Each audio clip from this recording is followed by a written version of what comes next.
আসসালামু আলাইকুম প্রিয় শিক্ষার্থীরা, কেমন আছো? সবাই ভালো আছো কিনা? শুনতে পাচ্ছ কিনা ঠিকভাবে? কেমন চলছে তোমাদের দিনকাল? সবকিছু ঠিক আছে কিনা? আমাকে স্পষ্টভাবে শুনতে পাচ্ছ কিনা একটু কাইন্ডলি কমেন্ট করে জানাও। কেমন চলছে তোমাদের সবকিছু একটু কাইন্ডলি কমেন্ট করে জানাও। সবাই বুঝতে পারতেছো কিনা, শুনতে পাচ্ছ কিনা? সবাই শুনতে পাচ্ছ কিনা, ওকে আছে কিনা সবকিছু? আমাদের পাতা ক্লাস করতেছে, তসলিমা, অনেকে ক্লাস করতেছে, দেখি রে কমেন্ট গুলো একটু দেখি ওদের। তারপরে বিপ্লব ক্লাস করছে, আলহামদুলিল্লাহ শুনতে পাচ্ছি, ওকে। বিপ্লব কেমন আছো তুমি? মাহফুজা কি খবর রে? চাঁদনি বলছে স্যার আসসালামু আলাইকুম। ওয়ালাইকুম সালাম। সবুজ কেমন আছো? আছি আমি ভালো। নাজনীন কেমন আছো? সুমনা শুনতে পারছে স্যার। ফারজানা বলছে ক্লিয়ার। মাহফুজা ক্লিয়ার। তসলিমা আসসালামু আলাইকুম। ওয়ালাইকুম সালাম। প্রিয় শিক্ষার্থীরা, তোমাদের যারা 1 নাম্বার অ্যাসাইনমেন্টটা দিয়েছো তাদের সবার অ্যাসাইনমেন্ট দেখা শেষ অলরেডি।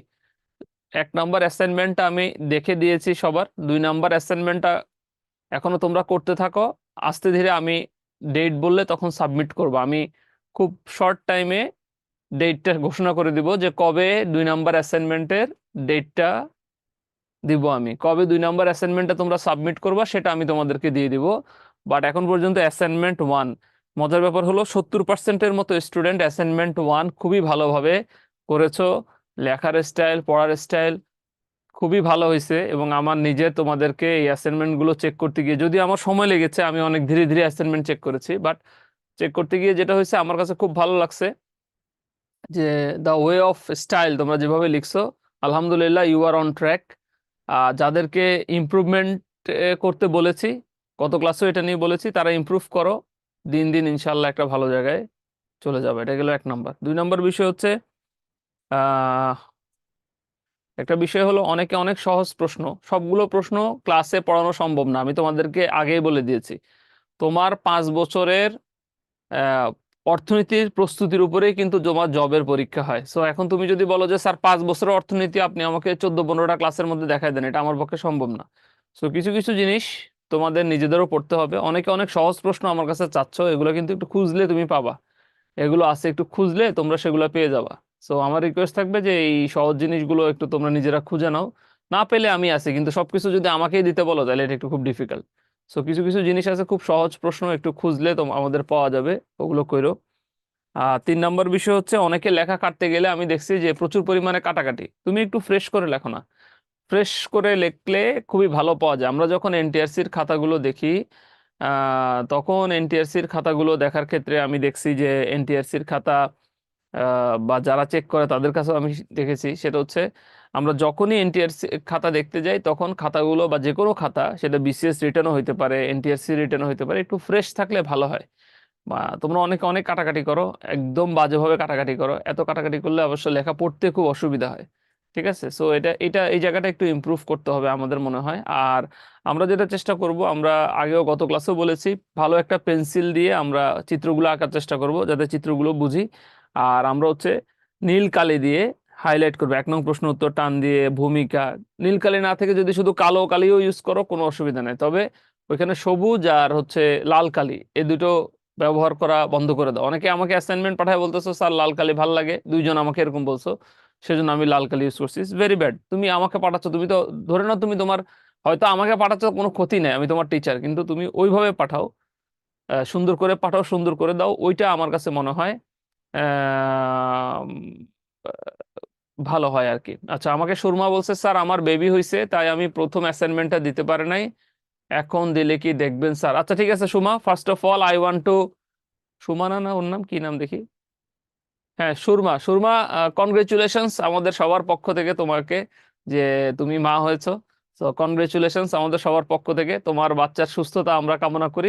তুমি জমা দিও, তোমারটা আমি দেখে দিব, যেহেতু তোমার বেবি হয়েছে, তুমি পারো নাই, জমা দিও, আমি দেখে দিব। আরেকজন তার বাবা অসুস্থ ছিল, সে আমাকে লেখছে হাসপাতালে ছিল, সে পারে নাই, তারটাও আমি দেখে দিব। এই দুজনের একটা এক্সেপশনাল কেস। আর যারা সেকেন্ড অ্যাসাইনমেন্টটা অলরেডি অনেকে জমা দিচ্ছ আমাকে, যাদের হয়ে গেছে, যারা জমা দিচ্ছ ওদেরটা আমি দেখে দিচ্ছি কন্টিনিউয়াস। আজকেও মনে হয় 7টা অ্যাসাইনমেন্ট দেখলাম, সেকেন্ড অ্যাসাইনমেন্ট, এই দুপুর থেকে।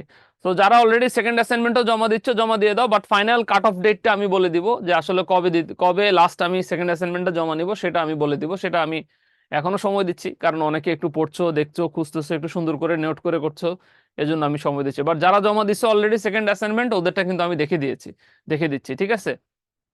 আচ্ছা, আরেকজন জিজ্ঞেস করছো, আমাদের তনু জিজ্ঞেস করছে, স্যার লাস্ট 2টা চ্যাপ্টারের সাজেশন কবে পাবো? সাজেশন রেডি হচ্ছে তনু, খুব শীঘ্রই পেয়ে যাবা। সাজেশন নিয়ে আমি কাজ করছি খুব শীঘ্র। আমি তোমাদেরকে সম্ভবত 2-3টা ক্লাস আগে বলেছিলাম যে আমি সাজেশন বা যে কোনো কিছু তৈরি করার সময় একটু সময় নিয়ে করি, একটু আস্তে আস্তে করি, কারণ ওগুলা তো তোমরা পড়ো, ওইটাকে একটু দেখে করতে হয়, ইচ্ছা মতো তাড়াহুড়া করে করলে হয় না। তো এই জন্য ওগুলা একটু দেখে করি, সেজন্য একটু সময় লাগে। আর আরেকটা বিষয় হচ্ছে, পড়তে থাকো, আমি তোমাদের পরীক্ষা নিব, পরীক্ষার টাইমটা আমি বলে দিব, এখন না, এখনো তো পড়ছো তোমরা। সো পরীক্ষার টাইমগুলো আমি বলে দিব তোমাদেরকে, যে আসলে পরীক্ষার টাইমটা কখন নিলে হয় আর কি। আর একটা বেসিক ডিফারেন্স আছে, যেমন একটু আগে আমরা টিচাররা সবাই বসতেছিলাম, যে একটা বেসিক ডিফারেন্স হচ্ছে যে আমরা যখন অনার্স লাইফে বা মাস্টার্সে অনেকে অর্থনীতি পড়েছি, তখন আমরা দেখা গেছে যে খুব ফাস্ট পড়ি নাই, আমরা শুধু পরীক্ষায় পাশ করার জন্য পড়েছি। তো এখন চাকরির পরীক্ষার ক্ষেত্রে যখন আমরা পড়তে যাচ্ছি, চাকরির পরীক্ষার প্রশ্নগুলো কিন্তু সব দিক থেকে আসে। সো দেখা গেছে আমরা সব দিকের প্রশ্নগুলো কিন্তু কি করছি, টাচ করতেছি। সো ওইভাবে করে আমরা আগাচ্ছি যাতে চাকরির পরীক্ষার প্রশ্নটা আমাদের কমন আসে। ক্লিয়ার কিনা? সো সেজন্য আমার কাছে মনে হয় যে এই পরীক্ষা, বিশেষ করে এনটিআরসির প্রিপারেশনের ক্ষেত্রে ফাঁকি দেওয়ার কোনো সুযোগ নেই। কারণ তুমি কলেজে প্রভাষক হয়েছো, তোমাকে কিন্তু এই জিনিসগুলো স্টুডেন্টদেরকে পড়াইতে হবে। সো ভেরি সিম্পল, ফাঁকি দেওয়ার কোনো সুযোগ কিন্তু নাই। ক্লিয়ার কিনা? একজন বলছে, স্যার 10 তারিখ পরীক্ষা আছে, সিভিল সার্জনের পরে নিয়েন। আচ্ছা ঠিক আছে, দেখা যাক কখন নেই আমি। স্যার সামষ্টিক অর্থনীতি শেষ হলে কি পরীক্ষা নেবেন? হ্যাঁ, সামষ্টিক অর্থনীতি শেষ হোক, আমি সামষ্টিক অর্থনীতির উপরে তোমাদের সিলেবাস দিব। কি বলে, সিলেবাস তো তোমরা পেয়ে গেছো, ওই অনুযায়ী পড়তেছো, সাজেশন গুলো দিব, তারপরে আমি পরীক্ষা নিব সময় মতো করে। আমি আমি পরীক্ষা নিব আর কি। ক্লিয়ার কিনা? ঠিক আছে, ওকে। তো আর এমনি কেমন চলতেছে সবার বাসায়, পড়াশোনা কেমন লাগতেছে সবকিছু? হ্যাঁ, অনেকে তো মনে করেছিল ফার্স্টে যে এটা মনে হয় অনেক, আমাকে অনেকে মেসেজও করেছো যে স্যার আমরা মনে করেছি অনেক সহজ, বাট আসলে বিষয়টা অতটা সহজ না। পপি হাত উঠেছে, দেখি পপি কি কথা বলতে যায়। পপি বলো। আসসালামু আলাইকুম স্যার। বলছিলাম, পপি তুমি ভালো আছো? জি স্যার, ভালো। আপনি ভালো আছেন? আছি ভালো। কি অবস্থা বলো পপি? স্যার আমার বাসা নেত্রকোনা না, আমি মাস্টার্স দিছি এই বছর তো। পড়াশোনার অগ্রগতি এখন বেশি একটা এখন পড়ি না। কিভাবে স্যার ফোকাস করতে পারি আবার একটু যেমন যদি বলতেন। মানে পড়াশোনা ভালো ফোকাস কম করো, মানে কিভাবে পড়লে ভালো হয় এটা পারতেছেন না। বলতে চাচ্ছো? হ্যাঁ মানে অর্থনীতি তো মোটামুটি ভালোই বুঝতাম, কিন্তু এখন না একটু পড়াশোনার চাপটা বাড়িতে পাচ্ছি তো। পড়াশোনার চাপটা কমে গেছে এখন, ফোকাস করতে পারতেছি না ভালো করে। আচ্ছা, যেটা করবা সেটা হলো, সাজেশনটা যেটা দিছি প্রথম 2টা চ্যাপ্টারে, ওই সাজেশন ধরে ধরে প্রশ্নগুলো আগে পড়ে ফেলো। আর আরেকটা হচ্ছে, আমার ক্লাসগুলো দেখবা, আমার ক্লাসে আমি বেসিক, ভাইবা, প্লাস হচ্ছে যে প্রশ্নগুলো ক্লাসে পিপিটিতে, যে প্রশ্ন, আজকে একটা পিপিটি আপলোড দিছি গত 2টা ক্লাসের, দেখবা তোমরা অনেকে, দেখলাম দেখো নাই মনে হয়, আমি আপলোড দিছি আমার পোস্টের আগের পোস্টে, দেখবা ওইখানে পিপিটিতে সব ইম্পর্টেন্ট। যেমন আজকে রাজস্ব নীতি নিয়ে পড়াবো, ফিসক্যাল পলিসি। এই ফিসক্যাল পলিসি থেকে আজকে যতগুলো প্রশ্ন পড়াবো সব এনটিআরসি পরীক্ষায় আসা প্রশ্ন পড়াবো। 2-1টা প্রশ্ন অতিরিক্ত পড়াবো যেগুলো আসতে পারে পরীক্ষায়। সো আমার পিপিটির প্রশ্নগুলো তোমরা ভালো করে দেখবা। পিপিটি বলতে আমরা এই যে স্লাইডের যে পড়াগুলো আছে এটাকে পিপিটি বলি। সো এইটার এই এইগুলো দেখবা, এভাবে করে আগাও। আর আরেকটা বিষয় হচ্ছে, একটু ধীরে ধীরে আগাও, সুন্দর করে আগাও, প্রত্যেকটা জিনিস পড়ে দেখো, খুঁজে দেখো, দেখবা তুমি ইনশাল্লাহ তুমি সেই জিনিসগুলো পেরে যাবা। এটা অনেকের কাছে দেখো, তুমি অর্থনীতিতে অনার্স এবং মাস্টার্স করছো, সো যেহেতু অর্থনীতি অনার্স মাস্টার্স করছো, সো অর্থনীতি সম্পর্কে তোমার একটা ভালো ধারণা আছে, এবং তুমি অর্থনীতিতে প্রভাষক হইতে পারবা, এবং তুমি যদি একটু চেষ্টা করো তোমার পক্ষে ভালো করা সম্ভব। তবে পণ্ডিত হওয়া যাবে না। মানে একটা বিষয় তোমাকে বলি, তুমি যত হাম্বেল হবা জীবনে, যত তুমি বিনয়ী হবা, তত তোমার লাইফে উন্নতি অনেক বেশি হবে। Very simple. আমি অনেককে অনেক ধরনের কমেন্ট আমি দেখেছি, দেখে মাঝে মাঝে খুব অবাক হই। এবং একটা মজার ইনফরমেশন তোমাদের আজকের ক্লাসে দেই, 2টো স্টুডেন্ট খুব আউল ফাউল কমেন্ট করতো। সো ওগুলো নিয়ে আমি আজকে সার্ভিসে এসে খবর নিয়েছি, আমি বাধ্য হয়ে ওদের ডেটাটা দিয়েছি তোমাদের জানার জন্য বলি। ওই 2জন, একজনও আমাদের স্টুডেন্ট না, আইডেন্টিফাই হয়েছে। তারা গ্রুপে সামহাও কোনোভাবে ঢুকে গেছে, ঢুকে ওরা এই প্রবলেমটা ক্রিয়েট করতো তোমাদের, ওদের 2জনকে গ্রুপ থেকে বাইর করা হয়েছে। এরকম আরো দেখা যায় আছে কিনা, এরকম আরো থাকতে পারে, থাকলে ওদেরকে আমরা বের করবো। সো কখনো হতাশ হবা না, কখনো হতাশ হবা না। তোমাদেরকে নিবন্ধন পরীক্ষায়, আগের নিবন্ধন পরীক্ষায় যে প্রশ্নগুলো আসছে, যেগুলো আসতে পারে, সেগুলো কিন্তু আমরা সব স্লাইডে পড়াই। যেমন অনেকে বলে যে স্যার প্রিভিয়াস ইয়ারের যে নিবন্ধন প্রশ্নগুলো সেগুলো কি আসতে পারে কিনা, অনেক আসতে পারে। যেমন রাজস্ব নীতির উদ্দেশ্য পড়াবো তোমাদেরকে, হাতিয়ার পড়াবো আজকে, এগুলো 8 থেকে 10 বার আসছে, 8 থেকে 10 বার নিবন্ধন পরীক্ষায় আসছে। ক্লিয়ার কিনা? সো আমরা এগুলো সব আমরা পড়াবো তোমাদেরকে। ক্লিয়ার? সো পপি যেটা বলতেছো, স্যার অনেকেই সিট নিয়ে হতাশ করে না। হ্যাঁ, সো হতাশ হবা না। এক এক শ্রেণীর মানুষ হচ্ছে পয়জন থাকে পৃথিবীতে, এরা অন্যকে ফ্রাস্ট্রেশনে ফেলার চেষ্টা করে। মানে আমি আমি কিন্তু নার্ভ, আমি ছাত্র পড়াই অনেক বছর, তো আমি ধরে ফেলতে পারি এই জিনিসগুলা। সো এই জন্য আমি ধরে ফেলছি। আমি বলছি, আমার বাচ্চারা তো এরকম না কেউ, সবাই খুব জেন্টেল। সো তখন আমি দেখলাম যে এই যে, তাহলে চিন্তা করো, এ নিশ্চয়ই অনেক মানুষকে হতাশ করছে, আমি খেয়াল করছি। মানে কোনো কিছুতেই তাদের ভালো লাগা নাই।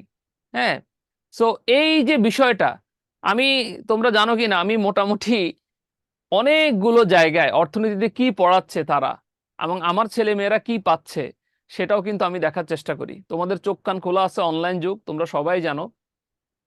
এবং অবাক হওয়া তোমরা দেখে যে কেউ পড়ানোর সাথে সাথে সাজেশন দিচ্ছে না। আমি পড়ানোর সাথে সাথে সাজেশন দিচ্ছি, তোমাদের অ্যাসাইনমেন্ট গুলো চেক করে দিচ্ছি সময় করে করে, আস্তে আস্তে এইভাবে।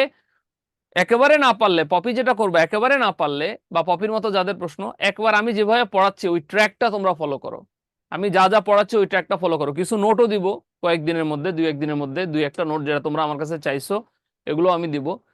ওগুলো অনুযায়ী আস্তে আস্তে পড়ো, শেষ হয়ে যাবে ইনশাল্লাহ। আমার টার্গেট হলো রিটেন পরীক্ষার অ্যাটলিস্ট 20 থেকে 25 দিন আগে তোমাদের, বা অ্যাটলিস্ট 1 মাস যদি পাই, আমি 1 মাস আগে যদি আমি শেষ করতে পারি তাহলে আলহামদুলিল্লাহ আমার জন্য। যদি আমি পারি, তোমাদের প্রস্তুতি যখন তোমরা নিজেরা পড়বা, এখন পড়তেছো, ফাইনালের আগে তোমাদের যাতে হাতে সময় থাকে, তোমাদের প্রিপারেশনটা যাতে খুবই ভালো হয়। সাজেশন, প্রিভিয়াস ইয়ারের কোশ্চেন, যে যে জায়গা সমস্যা আসে সে জায়গা, অ্যাসাইনমেন্ট, পরীক্ষা সব দিয়ে মোটামুটি যাতে তোমরা রেডি হয়ে যাও। তবে এই ক্ষেত্রে আমার একটা ছোট্ট বিষয় তোমাদেরকে বলি, অনেকে হয়তো দেখা গেছে যে কিছু বিষয় পড়ো না বা রেখে দিচ্ছ, এখন পরে পড়বো, এরা ধরা খাবা।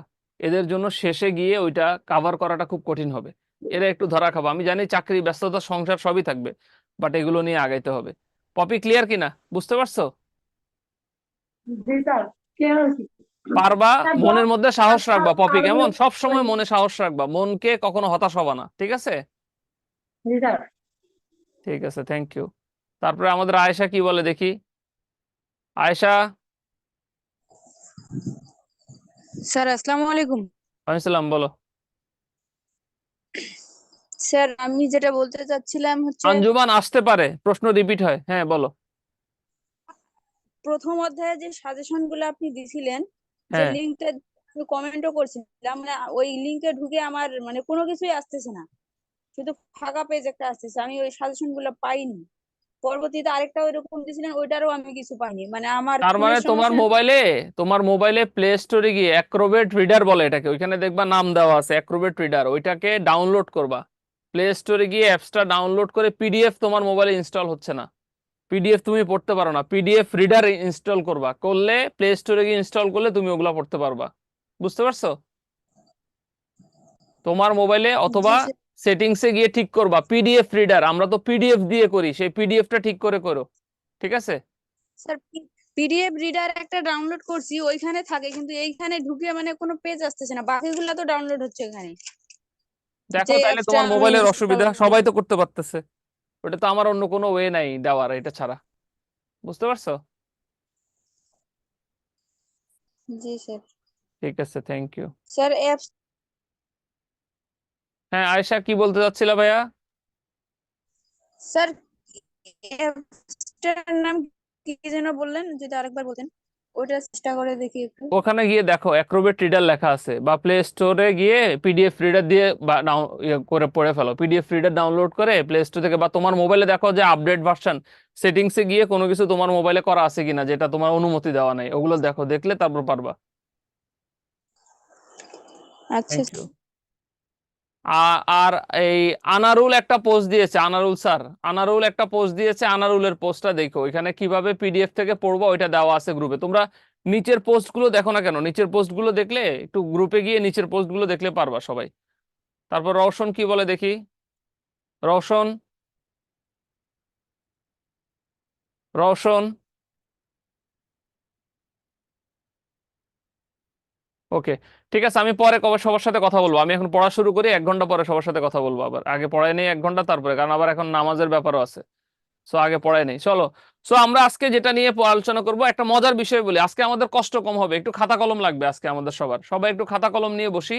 আজকে আমরা সবচেয়ে সহজ চ্যাপ্টার পড়বো রাজস্ব নীতি নিয়ে। আমরা একদম সহজ একটা চ্যাপ্টার পড়বো রাজস্ব নীতি। এবং মজার ব্যাপার হলো, এই রাজস্ব নীতি নিয়ে প্রতিটা পরীক্ষায় প্রশ্ন থাকে। এবং আজকে আমরা এই যে রাজস্ব নীতির উপরে তোমাদের যে সাজেশন, এটা এই পিপিটিটাই তোমাদের একটা সাজেশন। যদিও আমি সাজেশনের মধ্যে আরো প্রশ্ন অ্যাড করব রাজস্ব নীতি নিয়ে, আরো প্রশ্ন, আরো অনেক কিছু দিব সাজেশনে, বাট এটা রাজস্ব নীতির একটা ইনিশিয়াল সাজেশন, যেখানে রাজস্ব নীতির সবকিছু কি করা আছে, দেওয়া আছে, ঠিক আছে। সো প্রথমে আমরা রাজস্ব নীতি নিয়ে একটা ধারণা দেই, হ্যাঁ। সো রাজস্ব নীতিটা কেন হয়, এই জিনিসটা কিন্তু আমাদেরকে বুঝতে হবে, যে আসলে কেন প্রত্যেকটা দেশ তার রাজস্ব নীতি করে, এর কারণ কি। এটা কিন্তু একটা কমনও প্রশ্ন ভাইবার, যে কেন একটা দেশ রাজস্ব নীতি করে। রাজস্ব নীতি করে কারণ একটা দেশের ইনকাম সোর্সের প্রধান হচ্ছে রাজস্ব নীতি। সে কতটুকু পরিমাণ রাজস্ব পাবে, কতটুকু পরিমাণ রাজস্ব সে কালেক্ট করলে সে দেশটা চলতে পারবে, সেই দেশটার ইকোনমিক গ্রোথ ভালো হবে, সেটা তার রাজস্ব নীতির উপর ডিপেন্ড করে। কর আদায় যদি দেশ না করে, করের ইনকাম যদি না হয়, তাহলে একটা দেশ কিন্তু তোমার হচ্ছে আগাইতে পারবে না। সো এবং সেই করটা আদায় করার জন্য, জনগণকে রাজস্বের মধ্যে নিয়ে আসার জন্য যে নীতিটা হয়, সেটা হচ্ছে তোমার রাজস্ব নীতি। এবং তোমরা জানো কিনা জানি না, সেটা হলো বিগত শতাব্দীর 30 দশকে সর্বপ্রথম রাজস্ব নীতির ধারণাটা পৃথিবীব্যাপী কি হয়, শুরু হয়।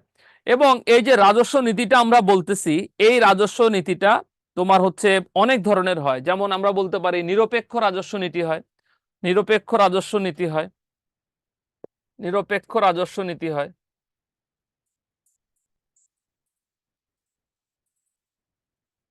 নিরপেক্ষ, লিখে রাখতে পারো, নিরপেক্ষ রাজস্ব নীতি হয়, এটা একটু লেখো, নিরপেক্ষ রাজস্ব নীতি হয়। ক্লিয়ার কিনা? তারপরে সংকোচনমূলক হয়,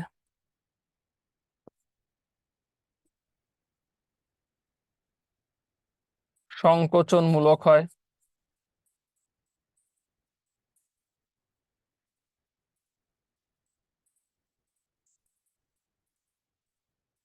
রাজস্ব নীতি হয় সংকোচনমূলক।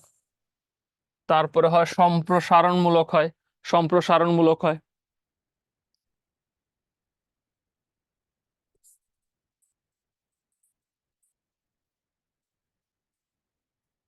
এটা খুব সিম্পল। অনেকে, যেমন আমার এক ছাত্রকে একবার ভাইভাতে জিজ্ঞেস করছিল, সে আমাকে ফোন দিয়ে বলছে যে স্যার, সংকোচনমূলক এবং সম্প্রসারণমূলক রাজস্ব নীতি কি। হ্যাঁ, যেমন আমি তোমাদের কাছে ক্লাসিক্যাল মতবাদটাও পড়াবো, তখন তোমরা দেখতে পারবা নিরপেক্ষ, সংকোচন, সম্প্রসারণমূলক। নিরপেক্ষ মানে হচ্ছে খুব সিম্পল, যে রাজস্ব নীতিটা সরকার একেবারে তার নিজের জায়গা থেকে জনগণের জন্য, তার জন্য যেটা সবচেয়ে বেশি উপযোগী, যেভাবে তার জন্য ভালো, সেটাকে নিরপেক্ষ রাজস্ব নীতি বলে। আর সংকোচনমূলক রাজস্ব নীতি কি, এটা কে বলতে পারবা? হাত উঠাও তো। সম্প্রসারণমূলক রাজস্ব নীতি কি, কে বলতে পারবা? কে বলতে পারবা সম্প্রসারণমূলক রাজস্ব নীতি কি বা সংকোচনমূলক রাজস্ব নীতি কি? এই সম্পর্কে কি আইডিয়া দিতে পারবা? যে কোনো একজন বলো, কে বলতে পারবা? নাহলে আমি জিজ্ঞেস করি, দেখি পারো কিনা। দেখি আমি আমাদের ইয়েকে জিজ্ঞেস করি, তাহিরা, তাহিরাকে জিজ্ঞেস করি, তাহিরা। না পারলে আমি বলে দেবো, কোনো সমস্যা নেই। তাহিরাকে জিজ্ঞেস করি, তাহিরা পারবা কিনা দেখি। তাহিরা, পারবা তুমি? তাহিরা, শান্তনা।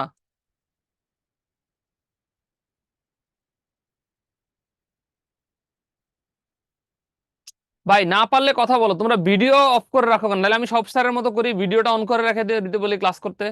সবাইকে বলে দিই যে ভিডিও অন করে ক্লাস করে, এটা বলি, ভালো হবে। তুমি না পারলে বলবা যে স্যার আমি পারতেছি না, বা আমার একটা প্রবলেম। রেসপন্স তো করবা ভাই, আমাদের সময় যায় না। রেসপন্স করা তো পার্ট অফ কার্টেসি। হ্যাঁ, সোহেল বলো,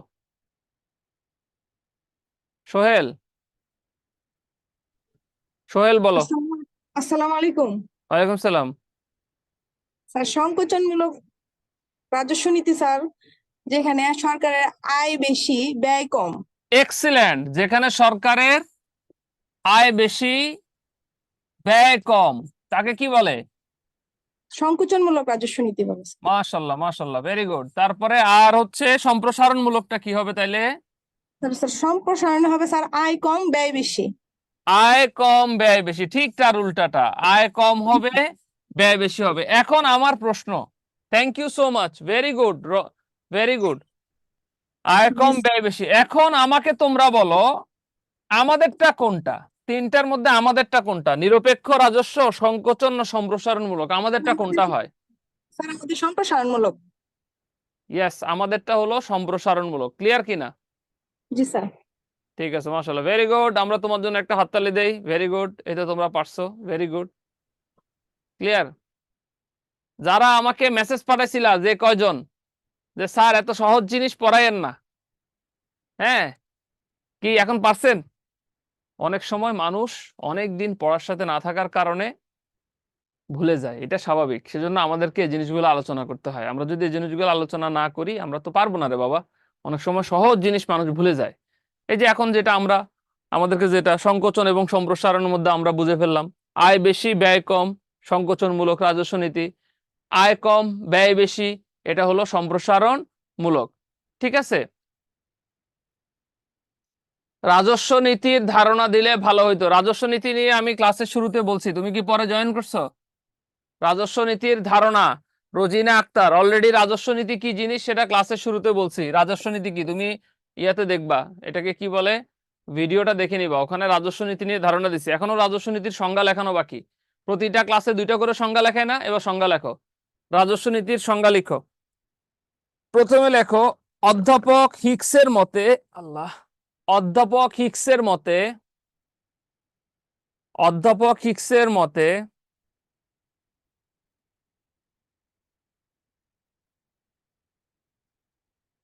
দেশের অর্থনৈতিক নীতির যে আদর্শ বা লক্ষ্য, দেশের অর্থনৈতিক নীতির যে আদর্শ বা লক্ষ্য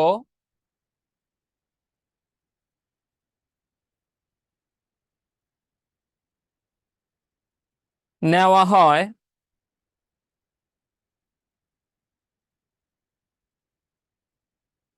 তাকে সফল করে তোলাই রাজস্ব নীতির কাজ। তাকে সফল করে তোলাই রাজস্ব নীতির কাজ।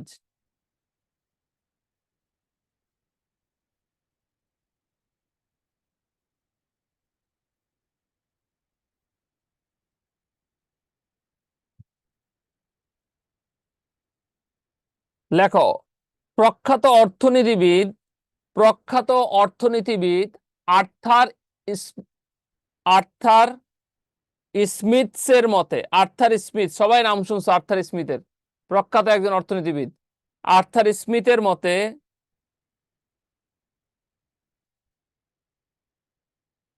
যে কর্মসূচি অনুসরণ করে, যে কর্মসূচি অনুসরণ করে,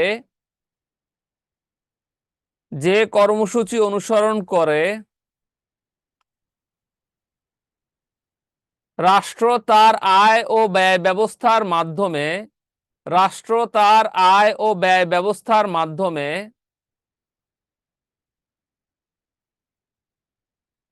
জাতীয় আয়, কমা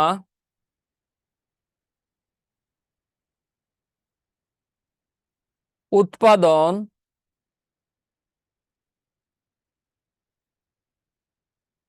ও কর্মসংস্থানের উপর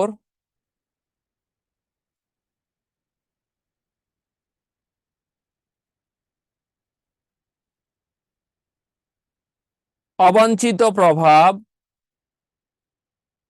অবাঞ্ছিত প্রভাব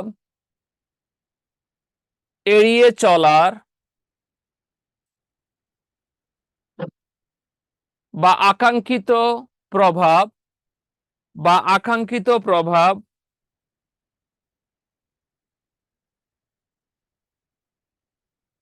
বিস্তারের চেষ্টা করে, বিস্তারের চেষ্টা করে তাকে রাজস্ব নীতি বলা হয়।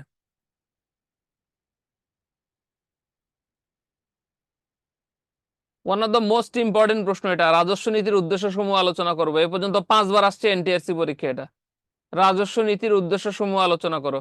আজকের ক্লাসের এই পিপিটিটা তোমাদেরকে শেয়ার করে দিব ক্লাসের শেষে। এই পিপিটিটাই তোমাদের রাজস্ব নীতির একটা সাজেশন। এই প্রশ্নগুলো সাজেশনে থাকবে, এর সাথে আমি আরো অ্যাড করব। ক্লিয়ার কিনা? এর সাথে আমি আরো অ্যাড করব। ঠিক আছে, এজন্য পিপিটি গুলো কিন্তু শেয়ার করে দিচ্ছি। আচ্ছা, এখন রাজস্ব নীতির উদ্দেশ্য কিসের উপর নির্ভর করে ভাই? রাজস্ব কেন নীতি করে? রাজস্ব নীতিটা কেন করে? রাজস্ব নীতি করার অন্যতম কারণ হলো মূল্য। মূল্য কতটুকু হবে ভাই? দিন শেষে পয়সা খুব ইম্পর্ট্যান্ট একটা জিনিস। সারা পৃথিবীতে মানুষ সবকিছু করে পয়সার জন্য। দেখবা একজন বাবা ছোটবেলা থেকে প্রচন্ড পরিমাণ পরিশ্রম করে, কষ্ট করে, করে করে করে করে একটা সময় যখন বৃদ্ধ হয়ে যায়, তখন তার পরিবারের অনেকের কাছে তার দাম থাকে না। দিন শেষে তার দেখবা যে ফ্যামিলি, ওয়াইফ, সেই তার কাছে থাকে। অনেক সময় তাও থাকে না, ওয়াইফই থাকে। দেখবা মা বাবা মারা যায়, কেউ যায়। যেমন ধরো আমার কথাই ধরো, একটা সময় দিন শেষে কে থাকবে? লাস্টে আমার হয়তো স্ত্রী থাকবেন। একসময় সন্তান বা যাদের জন্য কষ্ট করছি, বা ভাই বোন যাদেরকে পড়াশোনা করাইছি, যাদের জন্য কষ্ট করছি, পরিশ্রম করছি এ পর্যন্ত, যাদেরকে মানুষ করে দিলাম, ছোটগুলা যেগুলো আছে, একটা সময় দেখবা তারাই হয়তো কি চিনতেছে না। সো মানুষের জীবনে মূল্যটা খুব ইম্পর্টেন্ট, এবং এই মূল্যটা হয় টাকার উপর ভিত্তি করে, এবং রাষ্ট্র তার যে কোনো নীতিটা করে টাকার উপর ভিত্তি করে। এই প্রশ্নটা কিন্তু ভাইবার একটা প্রশ্ন, যে রাজস্ব নীতির প্রধান উদ্দেশ্য কি, কিসের ভিত্তিতে হয়? সহজ ভাবে বলে দিবা, মূল্য বিচারের ভিত্তিতে হয়। মূল্য বিচারের ভিত্তিতে হয়। একদম সহজ কথা, এটা একেবারে লিখে রাখতে পারো চাইলে তোমরা, যে রাজস্ব নীতির, হ্যাঁ চা দিস তো একটু, মাথা ধরছে। রাজস্ব নীতির উদ্দেশ্য হচ্ছে মূল্য বিচারের উপরে কি করে, নির্ভর করে। আচ্ছা, সেজন্য লাইফে যারা ফাইন্যান্সে একটা বিষয় পড়ানো হয়, সেটা হচ্ছে time value of money. Time value of money তোমরা জানো কিনা? বিদ্যাবাড়িতে আমি তিনটা ডিপার্টমেন্ট দেখি, একটা হলো অর্থনীতি ডিপার্টমেন্ট, একটা হলো ফিনান্স ডিপার্টমেন্ট, আর একটা হলো মার্কেটিং ডিপার্টমেন্ট। এই তিনটা ডিপার্টমেন্ট আমি দেখি বিদ্যাবাড়িতে। তাদের প্রশ্ন, পড়াশোনা সবকিছু তোমাদের আমি মনিটর করি। আরো আছে, অন্যরাও আছে, বাট আমি এই জিনিসগুলো মনিটর করি। ফাইন্যান্সে একটা one of the most important things হলো টাইম ভ্যালু অফ মানি। আমি যখন এমবিএ করেছিলাম তখন আমাদেরকে পড়ানো হয়েছিল এই জিনিসটা। সো এটা কিন্তু বিবিএ তো পড়ানো হয়, টাইম ভ্যালু অফ মানি। এই যে টাইম ভ্যালু অফ মানি, এটা কিন্তু খুব গুরুত্বপূর্ণ একটা বিষয়। যে টাইম নিয়ে কাজ করা, ভ্যালু নিয়ে কাজ করা, এই জিনিসটা কিন্তু খুবই গুরুত্বপূর্ণ একটা জিনিস। সো যত তুমি ভ্যালু দিবা টাইমকে, সময়কে, তত তুমি আগায় যাবে। এবং এই পুরা জিনিসটা নির্ভর করে রাজস্ব নীতির উপরে। জন্য যখন কোনো রাজস্ব নীতি যারা করে তাদের একটা অনেক বড় জিনিস হচ্ছে তারা টাইমের উপরে ফোকাস করে, যে এই রাজস্ব নীতিটা কতদিনের জন্য হবে। এটা কিন্তু খুব গুরুত্বপূর্ণ একটা জিনিস। তারা যে নীতিটা করে সেই নীতিটাকে মানুষ ভ্যালু দিবে কেমন, এটাও কিন্তু খুব গুরুত্বপূর্ণ একটা জিনিস। এগুলো কিন্তু প্রচুর পরিমাণে প্রশ্ন করে, প্রচুর প্রশ্ন করে এগুলা প্রত্যেকটা জায়গায়, যে টাইম কি, ভ্যালু কি। এই জিনিসগুলো কেন পড়াচ্ছে? এগুলো তোমাদের ইকোনমিক্স এর স্টুডেন্টদের one of the most important question. একটা সহজ বিষয় তোমাদেরকে বলি, ইকোনমিক্স সাবজেক্টটা নিয়ে তুমি যদি যাও কখনো বিসিএস ভাইবা দাও, সেখানে যেই প্রশ্নটা করবে, ইকোনমিক্স নিয়ে তুমি যদি এনটিআরসির পরীক্ষা দাও, সেখানে তোমাকে যে ভাইবাটা করবে, ইকোনমিক্স নিয়ে তুমি যে কোনো তোমার বেসরকারি সরকারি চাকরিতে পরীক্ষা দাও, এই একই প্রশ্নগুলাই করবে। ক্লিয়ার কিনা? এরকম না যে ভাইবার ক্ষেত্রে প্রশ্নটা আলাদা হবে, কারণ ভাইবা এমন একটা জিনিস, প্রত্যেকটা জিনিসের সিলেবাস আছে। রিটেন পরীক্ষার বিসিএস এর রিটেনের একটা সিলেবাস আছে, এনটিআরসির অর্থনীতির জন্য স্পেসিফিক তোমাদের সিলেবাস আছে। কিন্তু যখন তুমি ভাইবা দিবা, ভাইবাতে কিন্তু সব একই রকম প্রশ্ন করে, এবং একই রিলেটেড, এর বাইরে করতে করবে, এর বাইরেতে করতে করবে। এই জন্য আমি এই জিনিসগুলো তোমাদের একটু বুঝাইতেছি পড়ার পাশাপাশি অতিরিক্ত, যাতে তোমরা যে কোনো জায়গায় ইন্টারভিউ দিতে গেলে আল্লাহ যাতে তোমাদেরকে কেউ যাতে আটকাইতে না পারে, কেউ যাতে তোমাদেরকে আটকাইতে না পারে, তোমরা যাতে মোটামুটি সবগুলো জিনিস পারো, সেই চেষ্টাটা আমি করি, যাতে তোমাদেরকে কেউ আটকাইতে না পারে। সেই জন্য আমি এই জিনিসগুলো তোমাদেরকে বললাম। তার মানে যখন রাজস্ব নীতি হবে, সেক্ষেত্রে তিনটা জিনিস খুব গুরুত্বপূর্ণ। মূল্যটা, কারণ পৃথিবীর সকল রাজস্ব নীতি হয় মূল্যের উপর বেস করে, টাইমের উপরে বেস করে। টাইমটা খুব গুরুত্বপূর্ণ, এই নীতিটা কতদিনের জন্য থাকবে, এবং ভ্যালু কেমন দিবে জনগণ। ভ্যালু মানে হলো ওই নীতিটা যদি অনেক কঠিন হয়, ওই নীতিটা যদি অনেক ঝামেলাপূর্ণ হয়, তাহলে মানুষ সেখানে আর ভ্যালু দিবে না। সো এই জিনিসটা কিন্তু খুব গুরুত্বপূর্ণ। তো রাজস্ব নীতির কিছু উদ্দেশ্য লেখাবো। এখন অনেকে বলতে পারো যে স্যার, এই রাজস্ব নীতির উদ্দেশ্য প্রশ্নটা কয় মার্কের হইতে পারে? এটা এখন পর্যন্ত এই প্রশ্নটা তোমার 7 থেকে 10 মার্কের মতো হয়, 7 থেকে 10 মার্কের মধ্যে হয়। 10 মার্ক হইলে পয়েন্ট অনেক বেশি লিখতে হবে, 7 মার্ক হইলে পয়েন্ট একটু কম লিখতে হবে। ঠিক আছে? সো আমরা এতগুলো তো আসলে লিখতে পারবো না, সময় নেই, আমরা অল্প কিছু লিখবো। যেমন রাজস্ব নীতির প্রথম যে উদ্দেশ্য এটা হলো অর্থনৈতিক স্থিতিশীলতা অর্জন। এটা একটা উদ্দেশ্য লিখে রাখতে পারো, অর্থনৈতিক স্থিতিশীলতা অর্জন। অর্থনৈতিক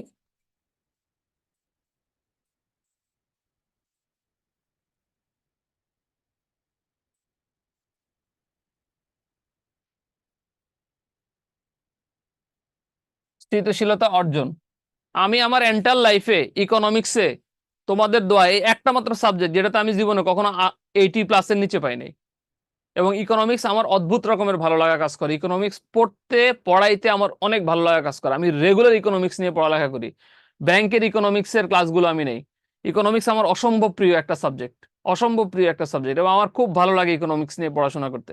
ঠিক আছে, সো আমি যদি ফিউচারে কখনো পিএইচডি করি, যে কোনো দুইটা পার্টকে আমি বেছে নিব, হয় ফিন্যান্স নাহলে ইকোনমিক্স, এই দুইটার উপরে। দুইটা আমার হেভি ফেভারিট একটা সাবজেক্ট। সো এই বিষয়টা কেন বললাম, এই জিনিসগুলো মাথায় রাখবা, এগুলো তোমাদের খুবই কাজে দিবে। যদি কখনো কোথাও ইন্টারভিউ দিতে যাও, আমার ভিডিওগুলো দেখে যাবা, দেখবা এগুলো তোমাদের কাজে দিবে। এখানে অনেক প্রশ্ন তোমাদের আসবে। যেমন রাজস্ব নীতির উদ্দেশ্য অর্থনৈতিক স্থিতিশীলতা অর্জন। এটা যখন তুমি যদি কোথাও পরীক্ষা তুমি এই জিনিসটা কিন্তু প্রত্যেকটা জায়গায় এটা দেখবা। ইন্টারমিডিয়েটে যখন আমরা অর্থনীতি পড়ছিলাম, সেখানেও কিন্তু এই প্রশ্নটা কিন্তু ইন্টারমিডিয়েটে আছে। ইন্টারমিডিয়েটের বই পড়ে দেখো, ইন্টারমিডিয়েটে অর্থনৈতিক রাজস্ব নীতির উদ্দেশ্য আছে। তোমরা যখন ইউনিভার্সিটিতে পড়ছো, তখনও কিন্তু রাজস্ব নীতির উদ্দেশ্য আলোচনা করে। এটা আছে কিনা, মনে আছে কিনা তোমাদের? এটা মনে আছে তোমাদের? এই প্রশ্ন কিন্তু তোমরা পড়ছো, যাদের মনে আছে তারা বলতে পারবো যে এই প্রশ্ন কিন্তু পরীক্ষায় ছিল। তোমাদের মনে আছে কিনা? সেখানে একটা মোস্ট কমন পার্ট অর্থনৈতিক স্থিতিশীলতা অর্জন। এটা খুবই গুরুত্বপূর্ণ, এটা সব সময় আসে। কেন? কারণ এই অর্থনৈতিক স্থিতিশীলতা যদি তোমার না থাকে, তোমার রাজস্ব নীতি হবে না। ভেরি সিম্পল, কখনোই হবে না অর্থনৈতিক স্থিতিশীলতা। স্থিতিশীলতা মানে কি?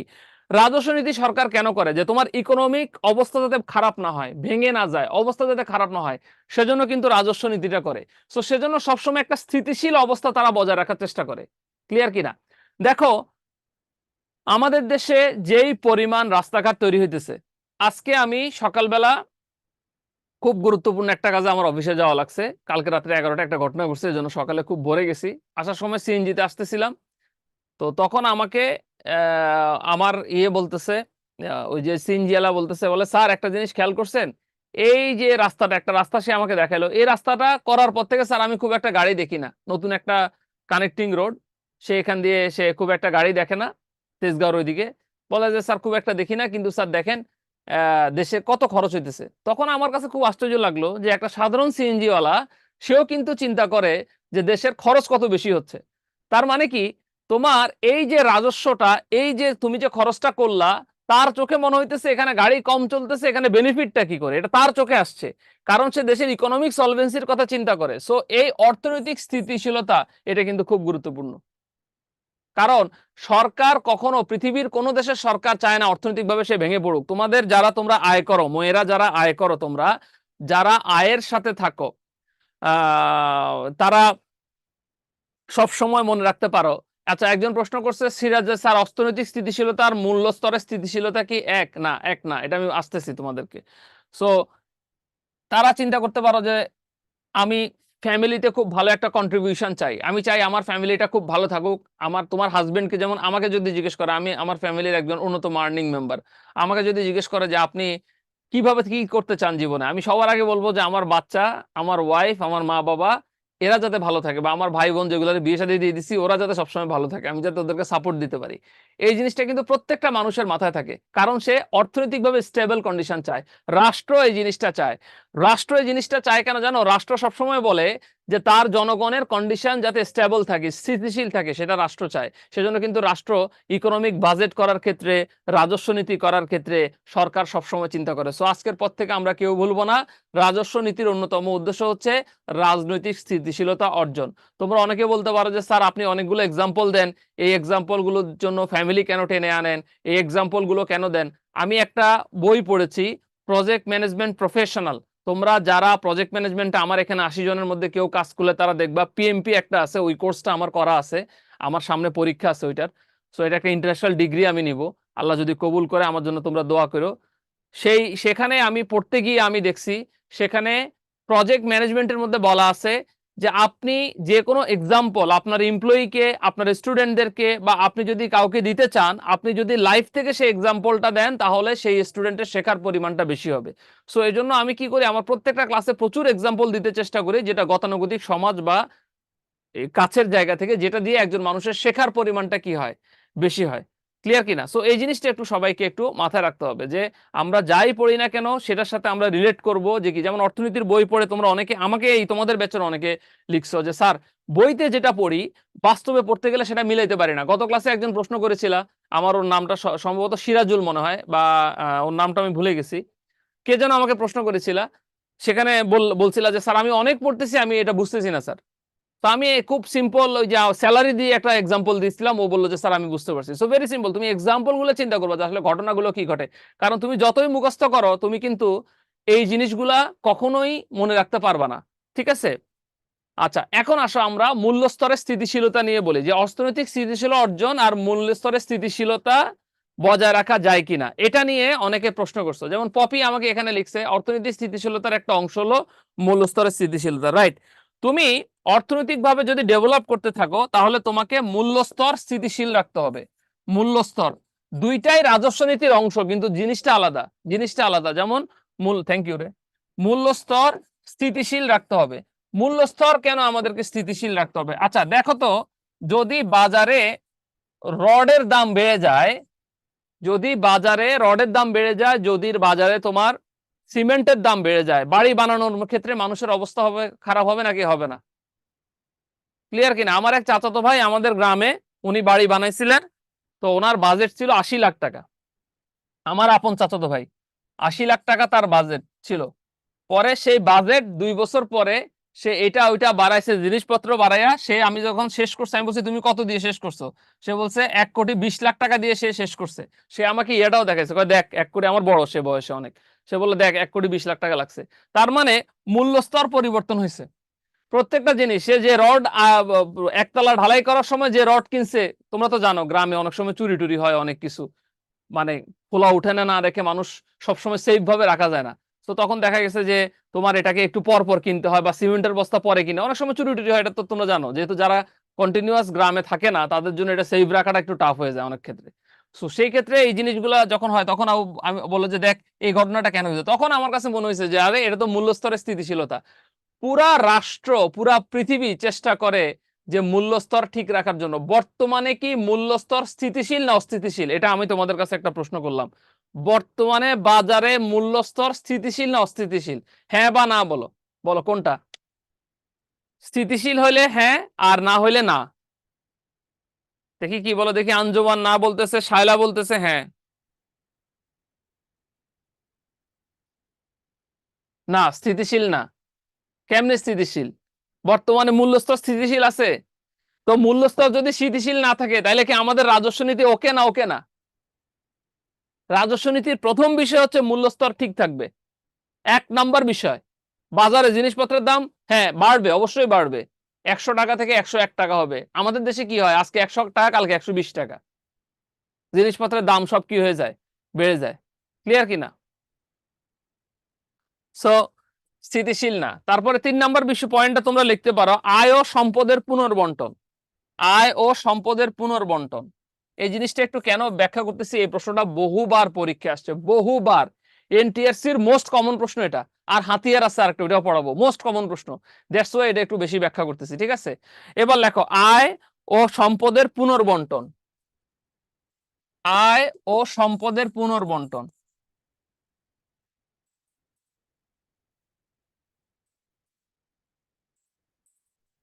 এটা খুব সিম্পল একটা জিনিস, যে আয় ও সম্পদের পুনর্বন্টনটা কি হবে। এটা হলো, তুমি রাজস্ব নীতির ফলে তোমার যে বৈষম্য, সেই বৈষম্য আর থাকবে না। তোমার যে বন্টন হবে, আয়ের সাথে সম্পদের যে বন্টন, সেটা ঠিক থাকবে। এখন তুমি এমন রাজস্ব নীতি করলা, তোমার আয় হবে 100 টাকা, আর তুমি সম্পদ কেনার জন্য রাখছো 500 টাকা। এটা কি সঠিক রাজস্ব নীতি হবে? তোমার আয় যদি 100, তাহলে এই 500 টাকার জন্য তুমি বাকি 400 টাকা মানুষের থেকে লোন নিতে হবে। আর যখন তুমি লোন নিবে, লোন শোধ করার সময় পরের বছরে আরো বেশি কর মানুষের উপরে তুমি চাপাবা। যত বেশি কর তুমি মানুষের উপরে চাপাবা, তত মানুষের জন্য কষ্ট হবে। তখন কি রাজস্ব নীতি ভালো হবে? না, তখন রাজস্ব নীতি ভালো হবে না। তার মানে রাজস্ব নীতির একটা অন্যতম উদ্দেশ্য হলো আয় এবং সম্পদের পুনর্বন্টন, যেটা সেটা পারফেক্টলি হবে। এটা হলো অন্যতম একটা গুরুত্বপূর্ণ বিষয়। তোমরা পয়েন্টগুলো কি লিখতেছো? পয়েন্টগুলো কি লিখতেছো বাপ? দয়া করে লেখো, পয়েন্টগুলো লেখো। ঠিক আছে, পয়েন্টগুলো লেখো। আচ্ছা, কাম্য উন্নয়ন হার, এটা আমি তোমাদেরকে জিজ্ঞেস করি, এটা তোমরা আমাকে বলো যে কাম্য উন্নয়ন হার কি? কাম্য উন্নয়ন হার কি, এটা তোমরা আমাকে বলো। কে বলতে পারবা কাম্য উন্নয়ন হার কি? দেখি, কে বলতে পারবা কাম্য উন্নয়ন হার কি? কাম্য উন্নয়ন হার কি কে বলতে পারবা? বলো, হাত উঠাও।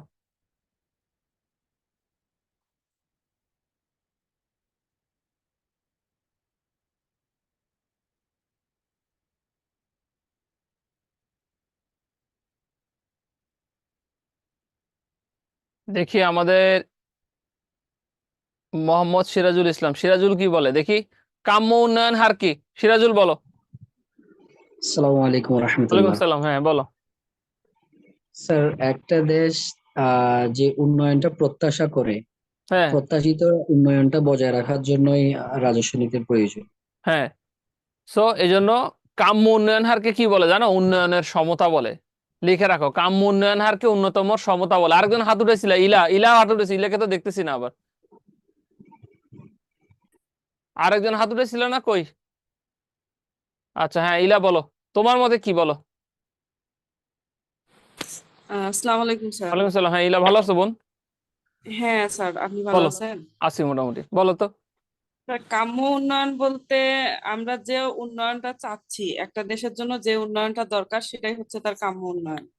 ভেরি সিম্পল, খুব থ্যাংক ইউ ভেরি মাচ। সেটা হলো যে পরিমাণ উন্নয়ন প্রয়োজন রাষ্ট্রের, সে পরিমাণ। এখন আহ এগুলো তো রেকর্ডেড ক্লাস, কি কইতাম তো করে।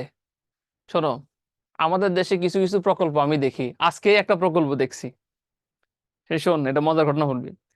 গাজীপুরে হাইটেক পার্কের ওইখানে একটা ইয়ে করছে, এই আজকে দেখছি বিদ্যাবাড়িতে আসার সময়, ওইখানে একটা রেল স্টেশন করছে। রেল স্টেশনের প্রতি মাসে ব্যয় 7 লক্ষ থেকে 8 লক্ষ টাকা, কিন্তু এই রেল স্টেশনের টিকিট প্রতিদিন বিক্রি হয় মাত্র 20টা। মাত্র 20টা, আজকে দেখলাম, সম্ভবত সময় টিভি না কোন টিভিতে, মাত্র 20টা। 1000 না 2000 টাকা এটা থেকে আয় আসে। এবং রেল স্টেশনটা খুবই সুন্দর। আমাদের দেশের অসাধারণ কিছু পোলাপাইন আছে, দেখলে ইডা মারা পিড়া ভাঙ্গা ফেলায়, ওই যে গ্লাস গ্লুস সবগুলা ভাঙ্গা ফেলায়। এটা কি কখনো তোমাদের এই কাম্য উন্নয়ন হার হয়? হবে না। তার মানে এটার উন্নয়নটা সঠিক না। তোমাকে ওইখানে কোনো রেল স্টেশন করারই প্রয়োজন নেই। দিনে একটা মাত্র স্টেশন থামে, তো যে দিনে যেখানে একটা ট্রেন থামে, ওই একটা ট্রেন দিয়ে মানুষ কিভাবে যাবে? তাইলে আমি ওইটা কেন করছি? তাইলে কাম্য উন্নয়ন হলো অর্থনৈতিক উন্নয়নে তোমার যেটা দরকার তুমি সেটা করতেছো। আমরা ওই রেল স্টেশনটা যদি না করতাম ওইখানে, তাহলে এটা কাম্য উন্নয়ন হার হইতো না। ক্লিয়ার না? ক্লিয়ার না? এরকম অনেক কিছু আছে না? এরকম কেউ আছো তোমাদের মধ্যে যার বাড়ির পাশে একটা রেল স্টেশন আছে কিন্তু চলে না? এরকম আছে? হ্যাঁ, আমাদের ফেনীতে একটা একটা রেল স্টেশন আছে, এটার নাম হলো বিলোনিয়া রেল স্টেশন, বিলোনিয়া, ফেনী জেলাতে। এই বিলোনিয়া রেল স্টেশনটা তোমার পুরাটাই বন্ধ। কেন জানো? কারণ এক সময় ব্রিটিশ পিরিয়ডে মানুষ ওইখান থেকে বিলোনিয়াতে করে, মানুষ বিলোনিয়া থেকে ট্রেনে যাতায়াত করতো, মানুষ বিলোনিয়াতে 80-র দশক পর্যন্ত মানুষ বিলোনিয়াতে ট্রেন থেকে যাতায়াত করছে। এরপরে রাস্তাঘাট হওয়ার কারণে ওই রেল স্টেশনটা বন্ধ হয়ে গেছে। তো আমার প্রশ্ন হচ্ছে, এই যে রেল স্টেশনটা বন্ধ হয়ে গেছে, এইটাকে আমরা সরকার অন্য কোনো কিছু করা যায় কিনা? সরকার একটা গুদাম ঘর করতে পারে, কোল্ড স্টোরেজ করতে পারে, অনেক কিছু সরকার এখানে কি করতে পারে, তাই না? কত কিছু সরকার এখানে করতে পারে। এটা ভালো হয় না খারাপ হয়? ভালো হয়। তো কাম্য উন্নয়ন হারের ভিতরে এই জিনিসগুলোকে কি করবে? ঠিক করবে। এই তোমাদের ক্লাস কেমন লাগতেছে বলো? ক্লাস ভালো লাগতেছে না বোরিং লাগতেছে বলো?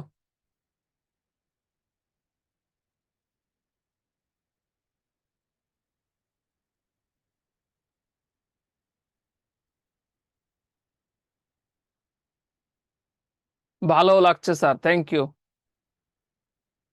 একটু ব্যাখ্যা বিশ্লেষণ করতেছি, কারণ যাতে লিখতে পারো খাতায়, এই জন্য। কারণ এই প্রশ্নগুলো কমন প্রশ্ন, তো এগুলো আসলে যাতে মিস না হয়, এগুলোর উপরে মার্ক উঠে। থ্যাংক ইউ সো মাচ যাদের ভালো লাগতেছে। সুষ্ঠু কর নীতি, উৎপাদন, আয় ও নিয়োগ বৃদ্ধি, এরপর একটা লেখো। সুষ্ঠু কর নীতি, সুষ্ঠু কর নীতি উৎপাদন ও আয় বৃদ্ধি।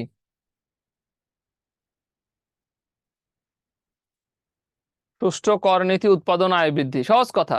কর নীতিটা এমন হবে যাতে মানুষের কষ্ট না হয়, এটাতে মানুষের উৎপাদন ভালো হয়, যাতে আয় বৃদ্ধি পায়। ঠিক আছে, এটা হবে সুষ্ঠু কর নীতি উৎপাদন ও আয় বৃদ্ধি।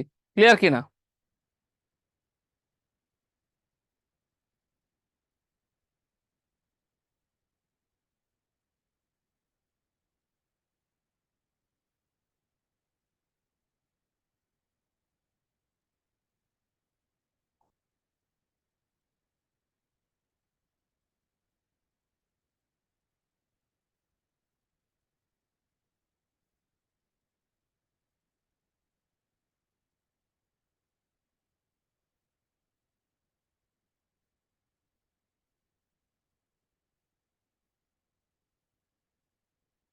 ক্লিয়ার কিনা, লিখছো?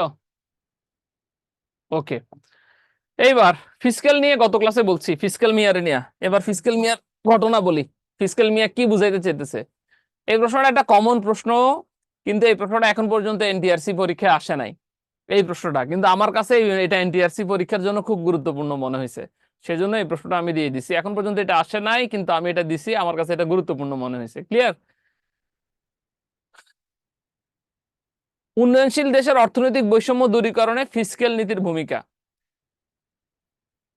উন্নয়নশীল দেশের অনেক কিছু আছে, যেমন অতিরিক্ত আয়ের উপরে অধিক কর, যেমন সংসারে যেই ছেলে টাকা পয়সা বেশি কামায়, আর্থিকভাবে একটু ভালো থাকে, তার উপরে বাবা মার প্রেসার থাকে বেশি। সংসারে দুই সন্তানের উপরে বাবা মার খুব প্রেসার থাকে, দেখবা বাস্তবতার প্রেক্ষাপটে। একটা হলো যে সন্তান খুব ভালো থাকে, খুব ভালো ইনকাম করে, তার উপরে।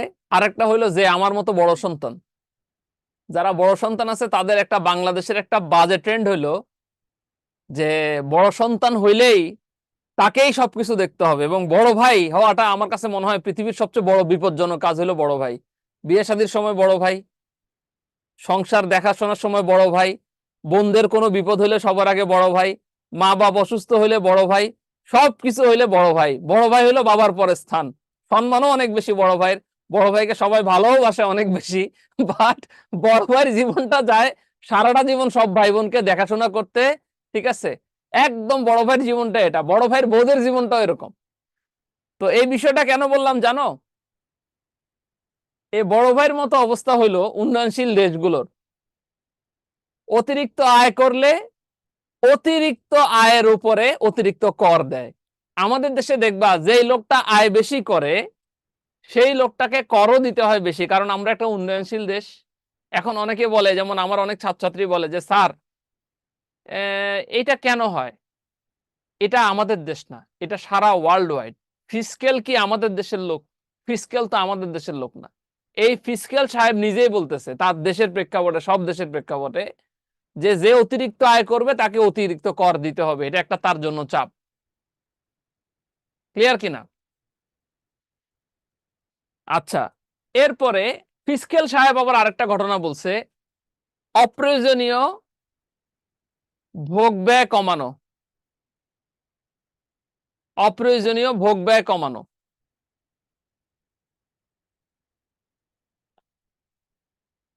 বড় লোক ছেলে মেয়ে যারা আছে, যারা বড় লোক বা বড় লোকের যারা বড় লোক, তারা দেখবা অনেক অপ্রয়োজনীয় জিনিস কিনে, অনেক অপ্রয়োজনীয় জিনিস কিনে। এই অপ্রয়োজনীয় জিনিসগুলা কেনার জন্য তোমার একটা বড় প্রবলেম হয়। সেটা কি? সেটা হচ্ছে সমাজে ভোগ বিলাসের দ্রব্যের দাম অনেক বেড়ে যায়। যেমন ধরো অডি গাড়ি, মার্সিডিজ বেঞ্জ গাড়ি, আমার মতো একজন সাধারণ ছেলের এটা কেনাটা সম্ভব না। ক্লিয়ার কিনা? আমি কখনো এটা কিনতে পারবো না, সেই সামর্থ্য আমার নাই। কারণ সেই সামর্থ্য থাকলে আমি বিদ্যাবাড়িতে ক্লাস দিতাম না। কথা কি ভুল করলাম না মাসুম? Very simple. তোমরা মনে কষ্ট নিও না, আমি তোমাদের জন্য দোয়া করি আল্লাহ তোমাদেরকে কেনার সামর্থ্য দেখ সবাইকে। তোমাদের মধ্যেও অনেকের নাও থাকতে পারে, ক্লিয়ার কিনা? থাকলে ক্লাস করতে আসতে না। ভেরি সিম্পল, আমি এই জিনিসটা বুঝি। আমি আমার শিক্ষকতা জীবনে একটা কথা বলে খুব জনপ্রিয়তা পাইছিলাম একবার সব টিচারদের মাঝখানে, যেটা আমি এখনো বলি, যে আমি যাদেরকে পড়াই, যে সমস্ত ছেলে মেয়েকে আমি পড়াই, আমার ছেলে মেয়েরা সমাজের সবচাইতে ভালো ছেলে মেয়ের একটা। তখন অনেক টিচার বলে, কি বলেন ভাই, এটা এটা কি ধরনের কথা বলেন, আপনার ছেলে মেয়েরা সবচেয়ে ভালো মানে? আমি বললাম কারণ হলো বাজারে দেখবেন অনেক ছেলে মেয়ে খারাপ কাজ করে, অনেক ছেলে মেয়ে ঘুরে উল্টাপাল্টা কাজ করে, আমার ছেলে মেয়েরা আমার ক্লাস করতে আসে। তো যেহেতু আমার ছেলে মেয়েরা আমার ক্লাস করতে আসে, এরা সবচেয়ে ভালো ছেলে মেয়ে। হইতে পারে কারো মেধা একটু কম, কারো মেধা একটু বেশি, কিন্তু এদের মধ্যে স্বপ্ন আছে। আর যে ছেলে মেয়েদের স্বপ্ন আছে তারা হালামি ইনকাম করার জন্য কিন্তু কোচিং সেন্টারে আসে, যে আমি হালাল ভাবে ইনকাম করব, জীবনে বড় হব, এটা তাদের একটা স্বপ্ন। তো সেজন্য তারা আসে, এই জন্য আমরা তাদের জন্য ক্লাস নেই। এই জিনিসটা আমি আজন্ম বিশ্বাস করি, যে আমার ছাত্রছাত্রী যারা আছে তারা অসম্ভব ভালো ছেলে মেয়ে। কারণ তারা, তোমাদের খুশি করার জন্য বলতেছি না, কারণ তারা আসলে চেষ্টা করে ভালো কিছু করার জন্য। সো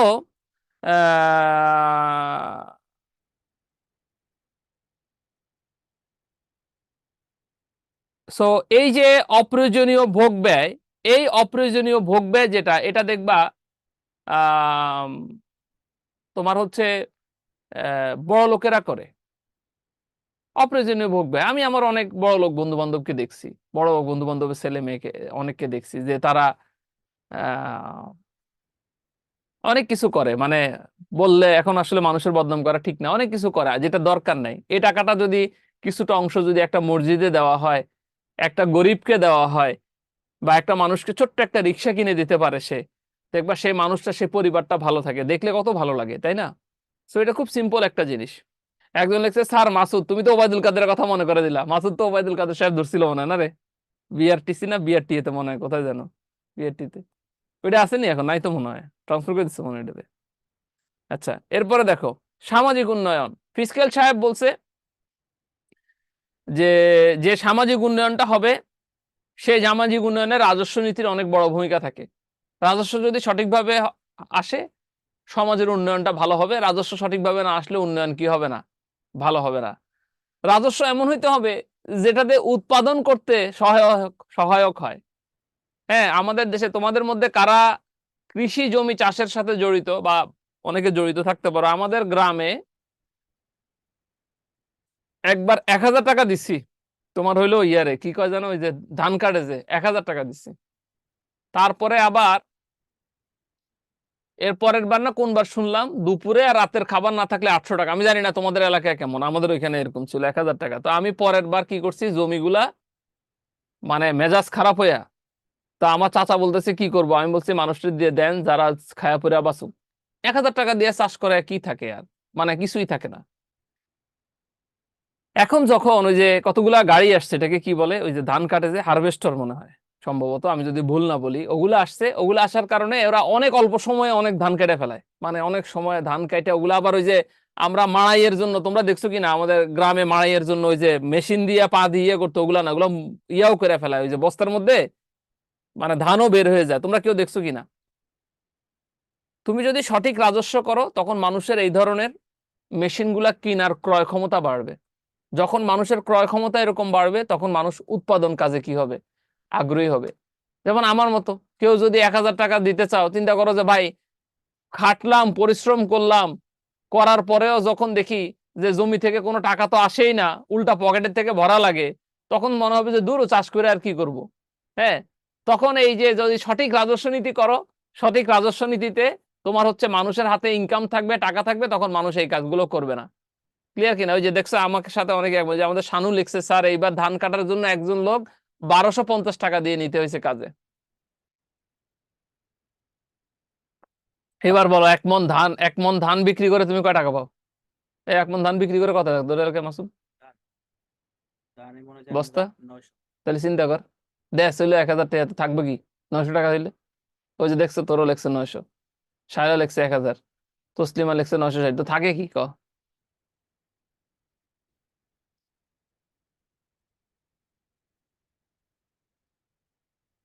তোমাদের একটা মজার জিনিস বলি, খুব ভালো লাগবে, তোমাদের অবাক হয়ে যাবে এই জিনিসটা। আমি তো প্রচুর ইতিহাস পড়ি। দেখো তোমরা কি 50-এর মনান্তরের ঘটনা শুনছো? 50-এর মনান্তর, দুর্ভিক্ষ, এগুলোর কথা শুনছো না তোমরা? দুর্ভিক্ষের ইতিহাসটা পড়ে দেখবা আজকে মোবাইলে যে কোনো জায়গায় দেখবা, স্যার যে কথা বলছে এই কথাটা মিলে যাবে। বাংলাদেশে যত প্রকার দুর্ভিক্ষ হয়েছে এই ভারতীয় উপমহাদেশে, সব দুর্ভিক্ষের বেশিরভাগ হয়েছে মজুদদারদের কারণে। মজুদদাররা বেশি পরিমাণে, 76-এর মনান্তর আছে একটা, মজুদদাররা বেশি পরিমাণে মজুদ করে রাখতো, মজুদ করে রাখার কারণে সাধারণ মানুষজন না খায়া মরে গেছে, দুর্ভিক্ষ হয়েছে। এরকম অনেক ইতিহাস আছে দুর্ভিক্ষের।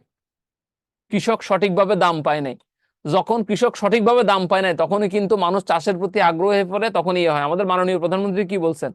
আমাদের মাননীয় প্রধানমন্ত্রী বলছেন যেখানে পতিত জমি থাকবে সেখানে আপনারা চাষ করুন, ভালো হবে। কিন্তু আমাদের দেশে পতিত জমিতে না, গাছ, আমি বুঝি না, আমার তো অবাক লাগে। আমি আমার গ্রামে আমার চাচা হইলেন, উনি সামাজিক বনায়নে অনেক বড় একটা ভূমিকা রাখছেন, উনি ওই অঞ্চলের সভাপতি, উনি মানে সরকার ওনাকে খুব সম্মান করে মানুষজন। তো আমার দুই চাচা, ওনারা প্রচুর গাছ লাগাইতেন। একজন ইন্তেকাল করছেন, আরেকজন আছেন, আল্লাহ বেহেশত নসিব করুক, যে ইন্তেকাল করছেন। তো চাচার সাথে প্রচুর পরিমাণে গাছ আমরা লাগাইতাম। তো গাছ লাগাইতে গিয়ে আমি এমনও অনেক পাইছি, আমি খুব অবাক হয়ে গেছি। আমার চাচা দেখাইতেন যে বাবা দেখ এই গাছটা লাগাইছি গতকালকে, গাছের অংশটা ভাঙিয়ে দিছে, কি কয় জানো এটারে, হ্যাঁ মাথা অংশটা ভাঙিয়ে দিছে। আমার কাছে খুব আশ্চর্য লাগতো যে একটা মানুষ তার পকেটের খরচ, টাকা খরচ করে রাস্তার পাশে সে গাছ লাগাইছে, ওই গাছ থেকে ফল হইলে মানুষ খাবে, সদগায়ে জারিয়া হিসেবে মানুষের দোয়া সে পাবে। নিয়তটা কত সাফ। একটা গাছ এনে বসায়া ওইটা করা, তার কত পরিশ্রম হইতো, সে গাছের আমাদের দেশের মানুষ ভাঙিয়ে দিত। তো সেখানে মানুষের উন্নয়ন করতে হবে। এই দেশে রাজস্ব নীতি যতই করুক উন্নয়ন হবে না যদি মেন্টালিটি কি না হয়, চেঞ্জ না হয়। আচ্ছা, এরপরে আসো অনুন্নত রাজস্ব নীতি। অনুন্নত রাজস্ব নীতি কিরূপ ফল হিসেবে কি করা হয়, ব্যবহার করা হয়? বলো, অনুন্নত রাজস্ব নীতি কিরূপ ফল হিসেবে ব্যবহার করা হয়? যদি রাজস্ব নীতি অনুন্নত হয়, যদি রাজস্ব নীতি ঠিক না থাকে, তখন মানুষের মধ্যে ব্যাপক পরিমাণ প্রবলেম হয়। যেমন ধরো বিশ্ব বাজারে তোমার হচ্ছে অস্থিতিশীল অবস্থা ঠিক হবে না, তুমি বিশ্ব বাজারে কম্পিটিশনে যেতে পারবে না, তোমার রাজস্ব নীতি ঠিক নাই, জিনিসপত্রের দাম বেশি থাকবে, তুমি বিশ্ব বাজারে গিয়ে জিনিসপত্রের দাম পাবা না। তারপরে তুমি তোমার যেহেতু বাজারে দ্রব্যমূল্যের দাম উত্থান এবং পতন হবে, তখন তোমার ইকোনমিক কন্ডিশনও কি হয়ে যাবে, খারাপ হয়ে যাবে। দ্রব্যমূল্য, তোমাদেরকে প্রথম ক্লাসে না সেকেন্ড ক্লাসে বলছিলাম, আমার সঠিক মনে নাই, মুদ্রাস্ফীতি এবং মুদ্রা সংকোচনের মধ্যে কোনটা ভালো এটা আমি তোমাদেরকে বলছিলাম। তোমাদের কি মনে আছে কিনা, আমি যদি ভুল না করে থাকি, যে সমাজের জন্য কোনটা ভালো আমি বলছিলাম তোমাদেরকে, আমার সঠিক মনে আছে। তোমাদের ওই ক্লাস মুকুল স্যারও দেখছে আমার ক্লাস, এটা বলছে যে ওরা কি মুদ্রাস্ফীতি মুদ্রা সংকোচন পারতেছে না, ওদেরকে তো আর একটু বেসিক পড়াইতে হবে। আমি বলছি হ্যাঁ, তোমাদেরকে পড়াইছিলাম আমি এটা। সো এই জিনিসটা, এই যে দেখছো অনেকে লেখছে, আমি পড়াইছি, দেখছো অনেকে লেখছে। দাঁড়া ভিডিওগুলো একটু দেখো বাবা, তোমরা একটু কষ্ট করে ভিডিওগুলো নিচে নাইমা দেখো, ভিডিওগুলোতে সবকিছু দেখে নিও, ভিডিওগুলো খুব গুরুত্বপূর্ণ, ভিডিওগুলো দেখো, ঠিক আছে? আচ্ছা, সো এই প্রশ্নটা একটু নিজেরা পড়ে নিই, এটা সহজ প্রশ্ন, খুব একটা কঠিন প্রশ্ন না, এটা আমি দিলাম। এই প্রশ্নটাও আজ পর্যন্ত এনটিআরসি তে আসে নাই, কিন্তু এটা খুব গুরুত্বপূর্ণ দেখে আমরা পড়াচ্ছি তোমাদেরকে। অনুন্নত অর্থনীতিতে রাজস্ব নীতি কিরূপ ফলস্বরূপ ব্যবহার করা যায়, এটা তুমি তোমার মতো করে সুন্দর করে লিখো, এটা পরীক্ষায় আসতে পারে, এই জন্য এরকম একটা প্রশ্ন আমার কাছে মনে হয়েছে, এই জন্য আমি তোমাদেরকে দিছি। ওকে, এরপরে আসো কর্মসংস্থানের। কর্মসংস্থানের সুযোগ সৃষ্টিতে রাজস্ব নীতির গুরুত্ব আলোচনা করো। কর্মসংস্থানের সুযোগ সৃষ্টিতে রাজস্ব নীতির গুরুত্ব আলোচনা করো। এখানে প্রথমে দেখবা যে ঘাটতি ব্যয় একটা দেওয়া আছে, ঘাটতি ব্যয়। কারণ তোমার ব্যয় যত বেশি হবে তখন তত তোমার জন্য কি হবে, ক্ষতি হবে। সো ব্যয়ের ঘাটতিটা কি করতে হবে, কমাইতে হবে কর্মসংস্থানের সুযোগ সৃষ্টিতে। তোমার খরচ বাড়লে, যেমন ধরো বিদ্যাবাড়িতে প্রচুর খরচ বেড়ে গেল, কথার কথা, যখন বিদ্যাবাড়িতে খরচ বেড়ে যাবে তখন কি আমরা কর্মচারী বেশি নিতে পারবো না? কর্মচারী আমরা বেশি নিতে পারবো না। কেন নিতে পারবো না? কারণ কর্মচারী বেশি নিলে আমাদের ব্যয় বেড়ে যাবে, তখন দেখা গেছে ব্যয় কমানোর জন্য আমরা কর্মচারী কমাবো। তো কর্মচারী যখন কমাবো তখন দেখা গেছে তোমাদেরকে সঠিকভাবে আমরা কি দিতে পারবো না, সার্ভিস দিতে পারবো না। সো তার মানে যে কোনো কর্মসংস্থানের সুযোগ সৃষ্টির জন্য ব্যয় কমাইতে হবে, খরচ কমাইতে হবে, খরচ কমাইলে সঠিক লোক থাকবে, সঠিক সার্ভিস মানুষ পাবে। আচ্ছা, ব্যয় স্থির রেখে ঘাটতি। আবার ব্যয় কমানোর জন্য তুমি এমন কোনো কাজ করতে পারবে না যেটা খুব খারাপ। যেমন ধরো আমি সবসময় যে কোনো জায়গায়, যে কোনো চাকরি জীবনে যত জায়গায় চাকরি করছি, সেখানে আমি আমার টিমকে একটা কথা বলছি সারা জীবন। একটা কথা আমি বলে গেছি যে যাহা দরকার তাহাই খরচ করবা, অন্যের রিজিকে কখনো হাত দিবা না। খুব ডেঞ্জারাস বাপ, এই জিনিসটা আমি সবসময় বলি। কারো যেমন প্রতি বছর আমরা যারা বিভিন্ন অর্গানাইজেশনে ম্যানেজার পদে বা বিভিন্ন পদে আছে, আমাদের কিন্তু বেতন বাড়ানোর জন্য আমার এমপ্লয়ি যারা, তাদেরকে বসতে হয়, এইচআর এর সাথে হোক বা বিভিন্ন জনের সাথে, আমার এমপ্লয়ীদের বা আমার টিমে যারা কাজ করে সিনিয়ররা বেতন বাড়ানোর জন্য বসতে হয়। ওই জায়গাটা আমার সারা জীবন খুব ভয় লাগে যে কলমের খোঁচা যদি একটু উল্টাপাল্টা হয়, আসলে কিন্তু ওই লোকটার ক্ষতি হয় না, তার পরিবারের সবার কি হয়, ক্ষতি হয়। কোন এক প্রেক্ষাপটে আমি আমার এক সিনিয়রকে বলছি যে কলমের খোঁচা থাকলেই দিতে হয় না, এর সাথে তার পরিবারের 5 জন জড়িত, তার পরিবারের 5 জন কম পাওয়া মানে 5 জনের রিজিকে আপনি কি করছেন, হাত দিচ্ছেন। ঠিক আছে, বলে ফেলছি, চাকরি থাকুক আর যাক, ভেরি সিম্পল। এই জিনিসগুলো খুব ইম্পর্টেন্ট যে তুমি ব্যয় কমানোর জন্য মানুষের যেটা প্রাপ্য সেটা তুমি দিতেছো না, এটা না। ধরো তোমাকে অফিসে নাস্তা খাওয়ায়, তো অফিসের নিয়ম নাস্তা খাওয়া, তুমি ব্যয় কমানোর জন্য কি করলা, নাস্তা কমাই দিলা। তখন কি হবে জানো, তখন মানুষের কাছে এই জিনিসটা খারাপ লাগবে। তুমি তোমার বাসায় দেখো, তুমি তোমার বাসায় খরচ কমানোর জন্য বললা যে আজকে থেকে সন্ধ্যার নাস্তা হবে না, আমরা শুধুমাত্র কি করব, রাতের খাবারটাই খাওয়াবো। তখন দেখবা যে মানুষের মধ্যে একটা খারাপ লাগা কাজ করবে, বা আশা সবার মধ্যে, কেউ হয়তো কিছু বলবে না মা বাবার কথার বাইরে, কিন্তু খারাপ লাগা কাজ করবে। তখন মানুষ প্রোডাক্টিভ কাজ করতে পারবে না। এই জন্য অর্থনীতি কি বলে, অর্থনীতি বলে আপনি যে ব্যয়, যেটা আপনার প্রকৃত ব্যয়, সেটা আপনি ব্যয় করবেন, না হলে আপনার প্রোডাক্টিভিটি আসবে না, আপনার উন্নতি আসবে না। খুব সিম্পল। তোমার বাসার কাজের লোক, তাকে তুমি যেটা দেওয়ার সেটা তুমি দিতে হবে, নাহলে সে ভালো কাজ করবে না, তখন তুমি পারবা না। একজন মানুষ হাসি খুশি থেকে তোমাকে যে সার্ভিস দিতে পারবে, কষ্ট পেয়ে তোমাকে সে সার্ভিস সে কখনো কি দিতে পারবে না। এই জন্য দেখবা, জিম্বাবুয়ের একটা উদাহরণ দেয়, এবার দেশের একটা উদাহরণ দেয়। জিম্বাবুয়েতে হিউজ পরিমাণ ব্যয় বেড়ে গেছে। একবার একটা লেখায় পড়ছিলাম, আমার মনে আছে আরো 10 বছর আগের একটা লেখা, যে আপনি জিম্বাবুয়েতে যদি কাঁচা বাজার করতে যান বা বাজারে যান, তাহলে আপনাকে 1 ব্যাগ টাকা নিয়ে যাইতে হবে। এটা একটা লেখা পড়ছিলাম। কারণ হলো ওদের দেশে জিনিসপত্রের দাম এত বেশি বেড়ে গেছে, টাকার কোনো মুদ্রার কোনো কি নাই, দাম নাই। কেন জানো, ওরা অধিক পরিমাণে ব্যয় করছে। আরেকটা এক্সাম্পল দেই, তাইলে বুঝতে পারবা। গ্রিস, আজকে থেকে প্রায় 8-10 বছর আগে গ্রিস একবার প্রচন্ড পরিমাণ অর্থনৈতিকভাবে খারাপ অবস্থায় পড়ছে। গ্রিসের মতো দেশ, গ্রিসের রাস্তাঘাট সব আছে, সবকিছু আছে। কেন, গ্রিসে প্রচুর সংখ্যক লোক কর্মসংস্থান হারাইছে, কাজ হারাইছে, কর্মসংস্থান ছিল না গ্রিসের প্রচুর সংখ্যক লোকের। কেন জানো, কারণ তারা প্রচুর পরিমাণে রাস্তাঘাট করছে, সবকিছু করছে, করার পরে তারা ওই যে খরচটা, লোনটা ওরা টানতে পারতেছিল না। টানতে না পারার কারণে তাদের ব্যয় সঠিক ছিল না। ব্যয়, আয় বুঝে ব্যয় করো, বাল্য শিক্ষায় আমরা পড়ছিলাম, মনে আছে তোমাদের? তোমরা বাল্য শিক্ষা পড়ছো, আমরা ছোটবেলায় পড়ছিলাম, এখন তো বলা আমাদের এগুলো পড়ায় না। ঠিক আছে, আয় বুঝে ব্যয় করো। সো ওই ব্যয়ের কারণে কর্মসংস্থান প্রচুর পরিমাণে বেড়ে গেছে। তার মানে কর্মসংস্থান খুবই গুরুত্বপূর্ণ একটা জিনিস। তোমার ব্যয় ঠিক রাখতে হবে। অতিরিক্ত কর্মচারীও নেওয়া যাবে না। যে কর্মচারী নিবা তাকে সুযোগ সুবিধা কি দিতে হবে, ভালো দিতে হবে, তাইলে সে তোমার মন মতো কি করবে, কাজ করবে। মনে রাখো, মানুষ পৃথিবীতে 2টা জিনিসের জন্য কাজ করে, 1 অর্থের জন্য, 2 সম্মানের জন্য।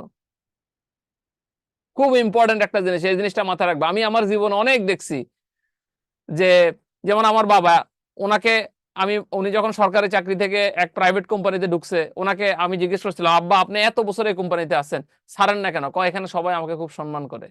তো ওনার বিদায়ের দিন আমি দেখলাম যে মানুষ ওনাকে অসম্ভব সম্মান করছে, মানুষ ওনাকে অসম্ভব সম্মান করে, ওনাকে অনেক বড় টাকা দিয়ে অফার করছে, উনি যায় না, কয় এখানে সবাই আমাকে খুব সম্মান করে, এখানকার মালিকও আমাকে খুব সম্মান করে। তাহলে চিন্তা করো, পৃথিবীতে সব কাজ মানুষ টাকার জন্য করে না, সম্মানের জন্য মানুষ অনেক কাজ কি করে। সম্মানটা কিন্তু একটা অ্যাসেট, এই জিনিসটা মাথায় রাখবা। সম্মান একটা অ্যাসেট, এটা মাথায় রেখো। এরপরে আসো, সরকারি কর ও ব্যয় ব্যয় সমপরিমাণ বৃদ্ধি। তুমি যদি সরকারি কর বাড়ায় দাও, ধরো আমি যে টাকাটা ইনকাম করি, সেই টাকার উপরে, যেমন এখন সরকার একটা নতুন নিয়ম করছে, তোমরা জানো কিনা, যারা কোম্পানি থেকে রোজার ঈদ এবং কোরবানির ঈদ বাদে আর কোনো বোনাস পায়, সেখানে 20% ট্যাক্স দিতে হয় প্রফিট শেয়ারের উপরে। তোমরা যারা জব করো তারা অনেকে হয়তো জানতে পারো, 20% প্রফিট শেয়ার দিতে হয়। আগে এটা ছিল 15%।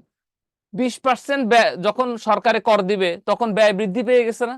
খরচ বেড়ে গেছে না? যে মানুষটা 100 টাকা আয় করতো, আগে হয়তো 100 টাকা 15 টাকা দিত, এখন 100 টাকা তাকে কি দিতে হবে? 20 টাকা দিতে হবে। ব্যয়ের পরিমাণ কি হয়েছে? বেড়ে গেছে। তার মানে এই জিনিসগুলো আমাদেরকে একটু কি রাখতে হবে? মাথায় রাখতে হবে। ক্লিয়ার কিনা? ক্লিয়ার না? ক্লিয়ার না? কেমন লাগতেছে? আচ্ছা, এইটা দেখো, এই ওইটা কি লেখছে? কাটতো এটা, কনফার্ম ইউর কি যেন লেখছে, স্পিকিং ল্যাঙ্গুয়েজ। আচ্ছা, উন্নয়ন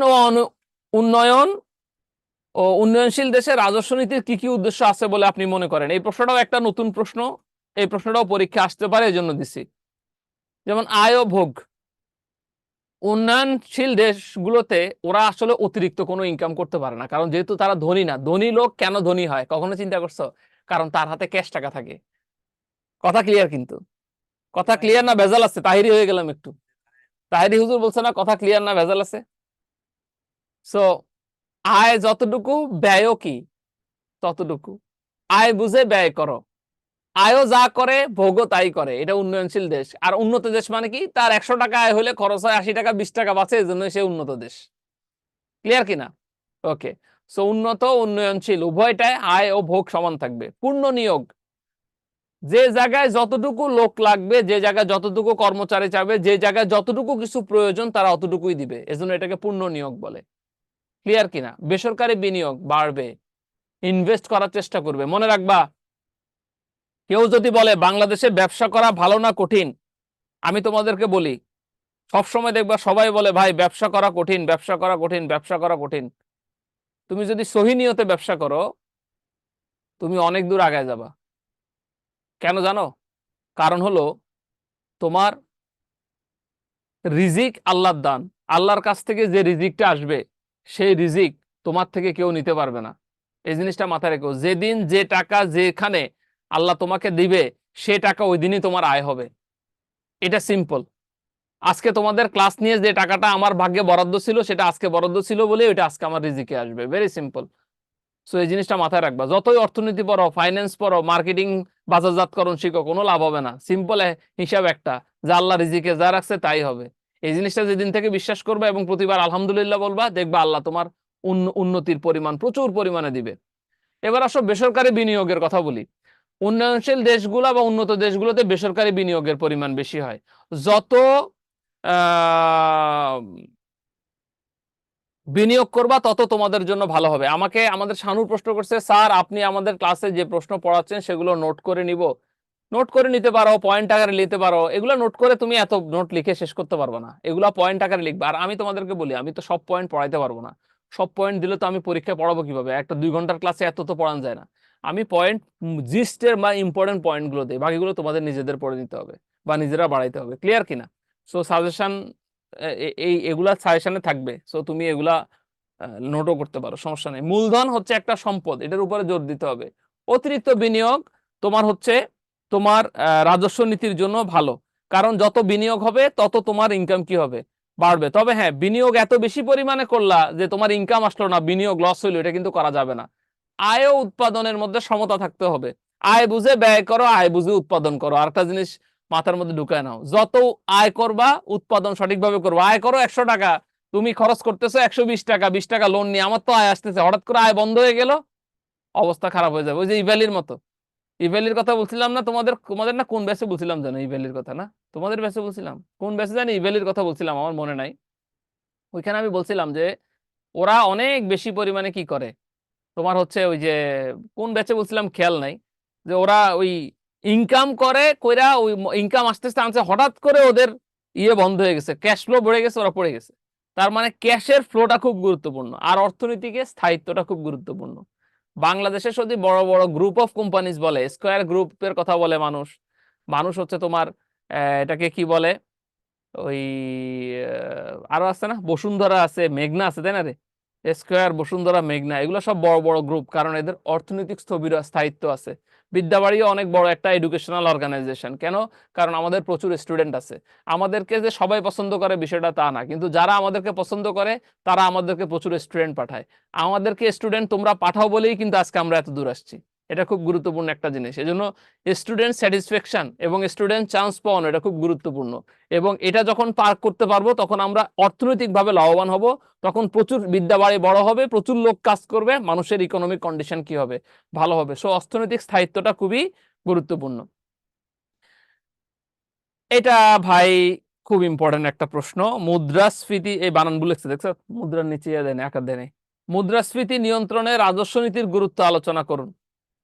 মুদ্রাস্ফীতি নিয়ন্ত্রণে রাজস্ব নীতির গুরুত্ব। সরকারি আয় কি পাবে? হ্রাস পাবে।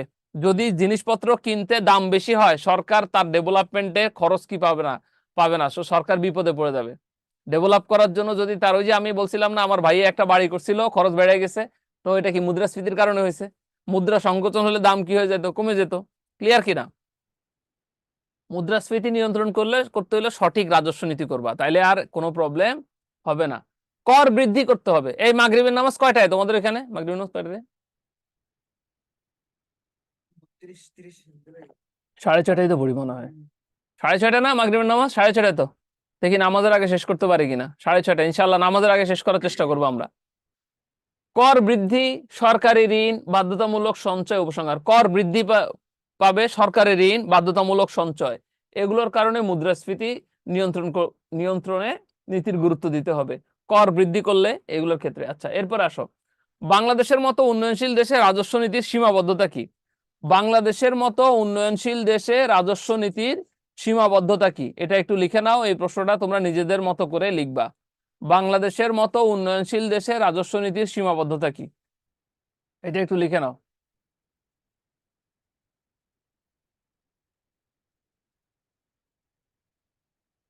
আমাদের রাজস্ব নীতির সীমাবদ্ধতা ভাই বেকারত্ব বেশি। 35% লোক আমাদের বেকার। সহজ লাগে তোমার? 35% লোক আমাদের দেশের বেকার। চিন্তা করতে পারো, 35% লোক বেকার। তো বেকার থাকলে মানুষের মুদ্রাস্ফীতি তো বাড়বেই।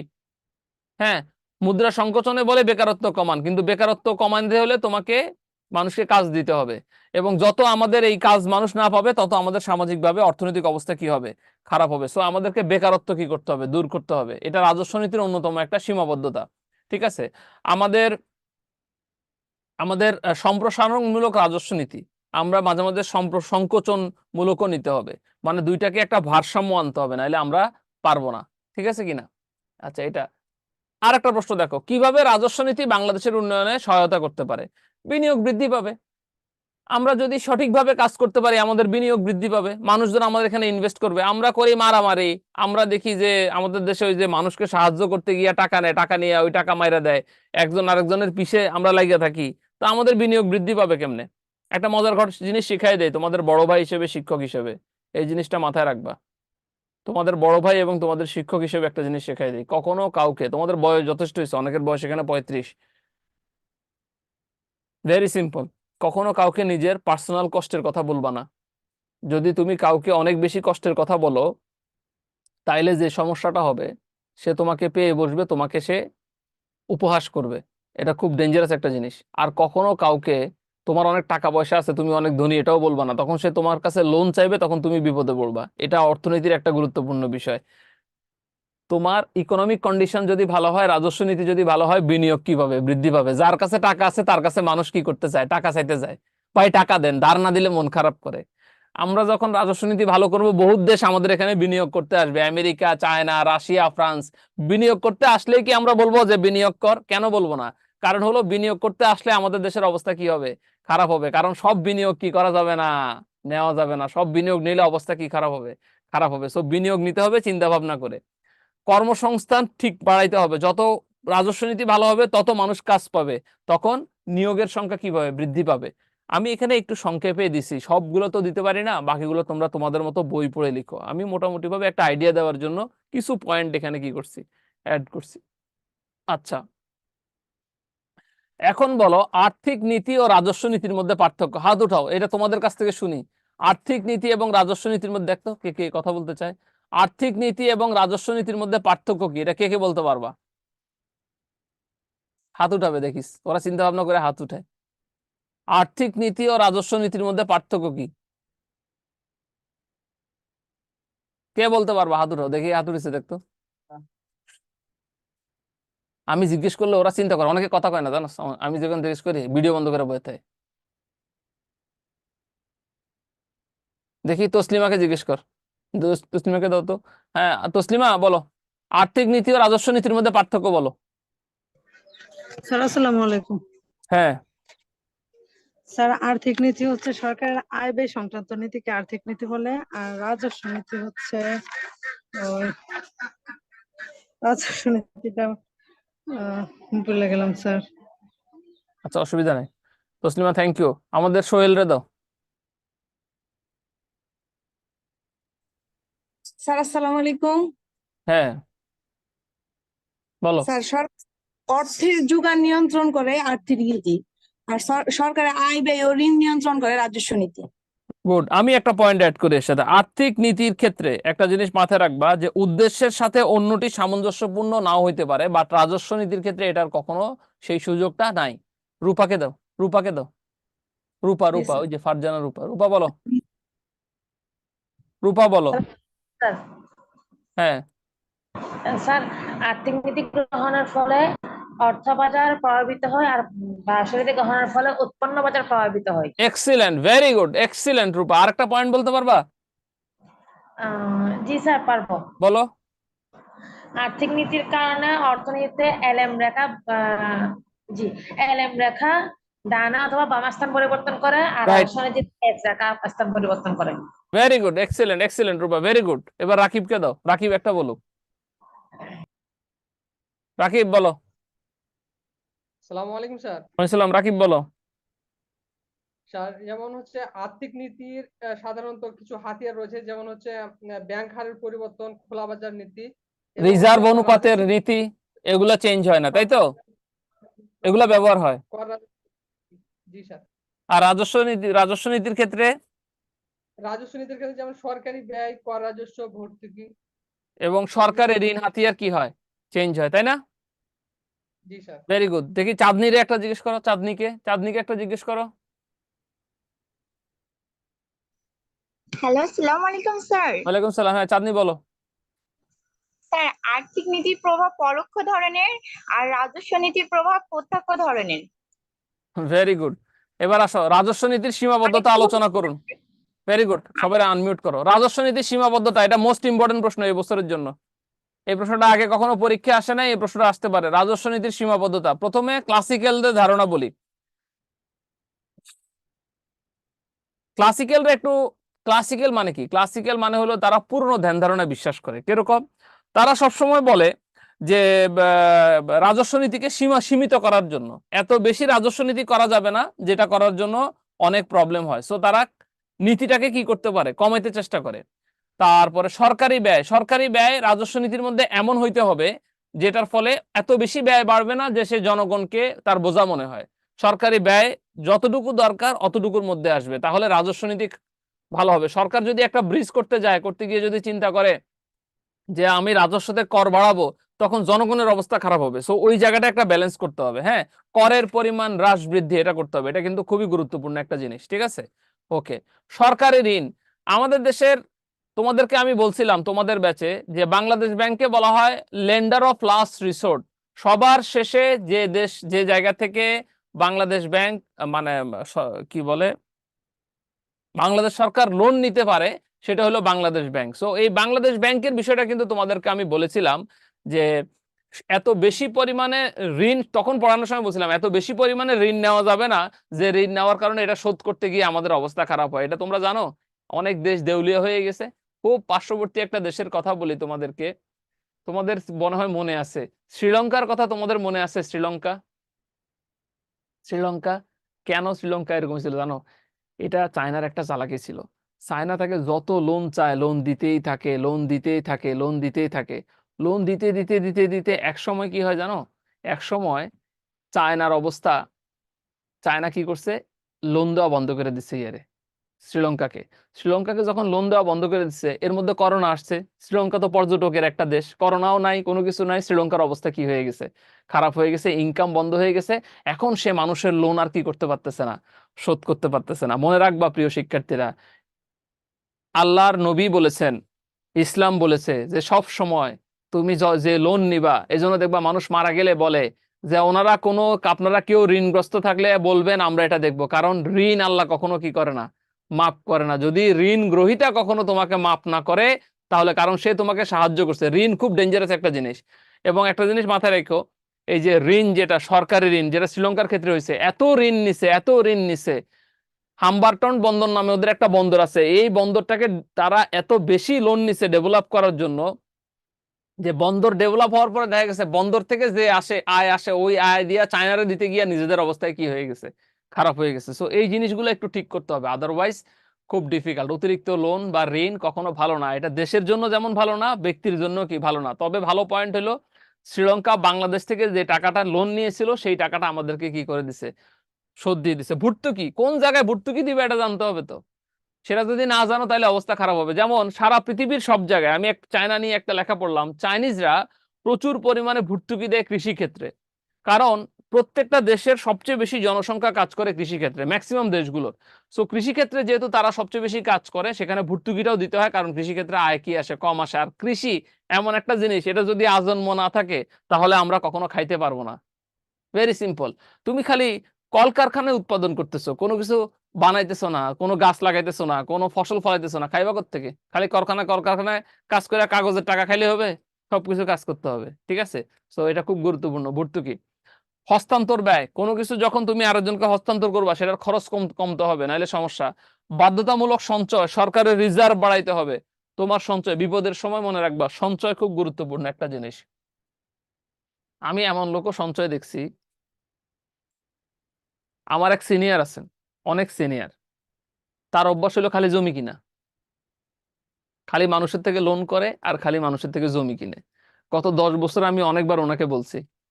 ফাইনালি গতদিন আমি ওনাকে বললাম যে আপনি যে পরিমাণ টাকা সঞ্চয় করেন, যে পরিমাণ টাকা দিয়ে আপনি জমি কিনেন, এত আপনার জিনিসটা কি হবে জানেন? কয় কি হবে?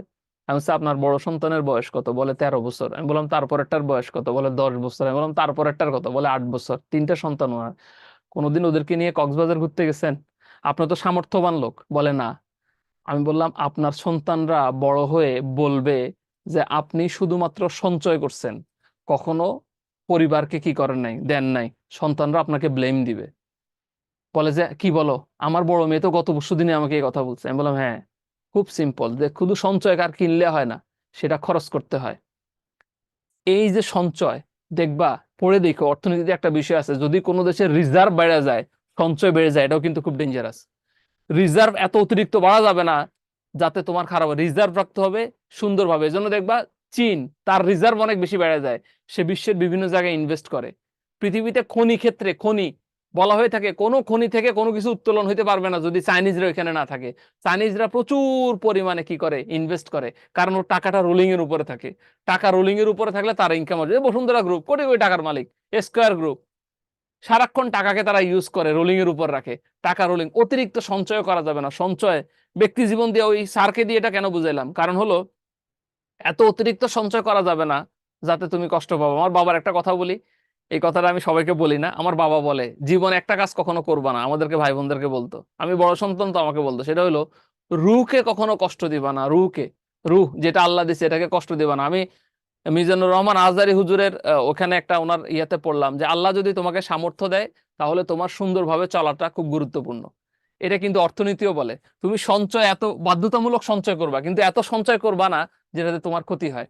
আচ্ছা, অতিরিক্ত কর বা নতুন কর নীতি, এমন অতিরিক্ত কর আরোহণ করা যাবে না, বা এমন নতুন নীতি আনা যাবে না যাতে মানুষের জন্য এটা কি হয়, ক্ষতিকারক হয়। আচ্ছা, এবার আসো রাজস্ব নীতির হাতিয়ার, খুব ইম্পর্টেন্ট প্রশ্ন, সবচাইতে ইম্পর্টেন্ট প্রশ্ন। এই পর্যন্ত 7 থেকে 8 বার আসছে, রাজস্ব নীতির হাতিয়ার। খুবই গুরুত্বপূর্ণ একটা প্রশ্ন এটা, এবং এটা এবছরও তোমাদের জন্য খুব গুরুত্বপূর্ণ। রাজস্ব নীতি ঠিক রাখার জন্য তোমার সরকারি ব্যয় ঠিকভাবে রাখতে হবে। এগুলো আমি পড়াইছি তোমাদেরকে, এই পুরা প্রশ্নটাই আমি কিন্তু একটা না অনেকগুলো বিষয়ের মধ্যে পড়াইছি। করের পরিমাণ হ্রাস বৃদ্ধি করতে হবে। জনগণের অবস্থা খারাপ, বাঁচতে পারতেছে না, তুমি কর বাড়াই দিলে হবে? মানুষের মধ্যে ডিস্যাটিসফ্যাকশন আসবে, তখন কেউ কর দিবে না, তখন কর কমাইতে হবে। করের পরিমাণ হ্রাস বৃদ্ধি করতে হবে অর্থনৈতিক অবস্থার সাথে, এটা রাজস্ব নীতির একটা বড় হাতিয়ার। ওকে, সরকারের ঋণ এইমাত্র বুঝাইছিলাম, ভর্তুকি এইমাত্র বুঝাইছি। হস্তান্তর ব্যয় এইমাত্র বুঝাইছি, বাধ্যতামূলক সঞ্চয় একই পয়েন্ট, একই পয়েন্ট এইমাত্র বুঝাইছি, ক্লিয়ার কিনা? অতিরিক্ত কর বা নতুন কর নীতি একই পয়েন্ট। এই জিনিসগুলো একটু দেখো, এগুলো আমি পড়াইছি, এক প্রশ্ন দিয়ে দুইটা। এই জিনিসগুলো যদি দেখো মোটামুটি ভাবে আল্লাহর রহমতে ইনশাল্লাহ কভার করবো। আজকের চ্যাপ্টারটা খুবই সহজ একটা চ্যাপ্টার, সামষ্টিক অর্থনীতির মধ্যে রাজস্ব নীতিটা হলো সবচেয়ে সহজ একটা চ্যাপ্টার, ক্লিয়ার কিনা? এই প্রশ্নে চিত্র দিব কি দরকার নাই, পারলে দিবা না পারলে দিবা না, এত চিত্র দেওয়ার দরকার নাই, যদি পারো তাহলে দিবা, না পারলেও কোনো সমস্যা নাই। রাজস্ব নীতি একটা সহজ চ্যাপ্টার, ক্লিয়ার কিনা? দিতে চাইলে দিবা, ঠিক আছে? সো আজকে এতটুকুই রাখতে চাচ্ছি, যেহেতু নামাজের টাইম হয়ে গেছে, আমিও নামাজে যাব। সবাই ভালো থাকো, সুস্থ থাকো। কালকেও মনে হয় ওদের ক্লাস আছে না? কালকেও তো তোমাদের ক্লাস থাকার কথা, কালকে তোমাদের ক্লাস আছে না? এটা একটু আপলোড দিয়ে দিস তো, এটা এখন ওদের গ্রুপে, পিডিএফটা এখন দিয়ে দিস তো ওদের গ্রুপে। কালকে ক্লাস আছে তো, একটাও কথা কয় না, মানে কালকে আল্লাহ যাতে স্যার না আসে, মরে যাক স্যার, এরকম। মানে ক্লাস না হলে যে কি খুশি। একজন লেকচার নোটিস পায় না, সিলেবাস দিয়ে দিচ্ছে না, এ রুটিন দিয়ে দিচ্ছে না। একজন লেকচার বিপ্লব বলে স্যার আছে কয়টা আমি জানি না। 5টায় থাকবে ইনশাল্লাহ।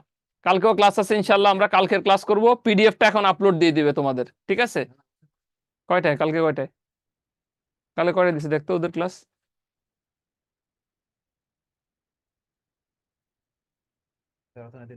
ও রাত 9টায়, কালকে রাত 9টায় ক্লাস দিছে তোমাদের কালকে। থ্যাংক ইউ রাজিয়া, কালকে রাত 9টায় ক্লাস দিছে। সো কালকে দেখা হবে ইনশাল্লাহ। নামাজ পড়ে আমার জন্য একটু খাস দিলে দোয়া করো, যাতে আল্লাহ আমাকেও ভালো রাখে, আমিও তোমাদের জন্য দোয়া করি। থ্যাংক ইউ, আল্লাহ হাফেজ, আসসালামু আলাইকুম।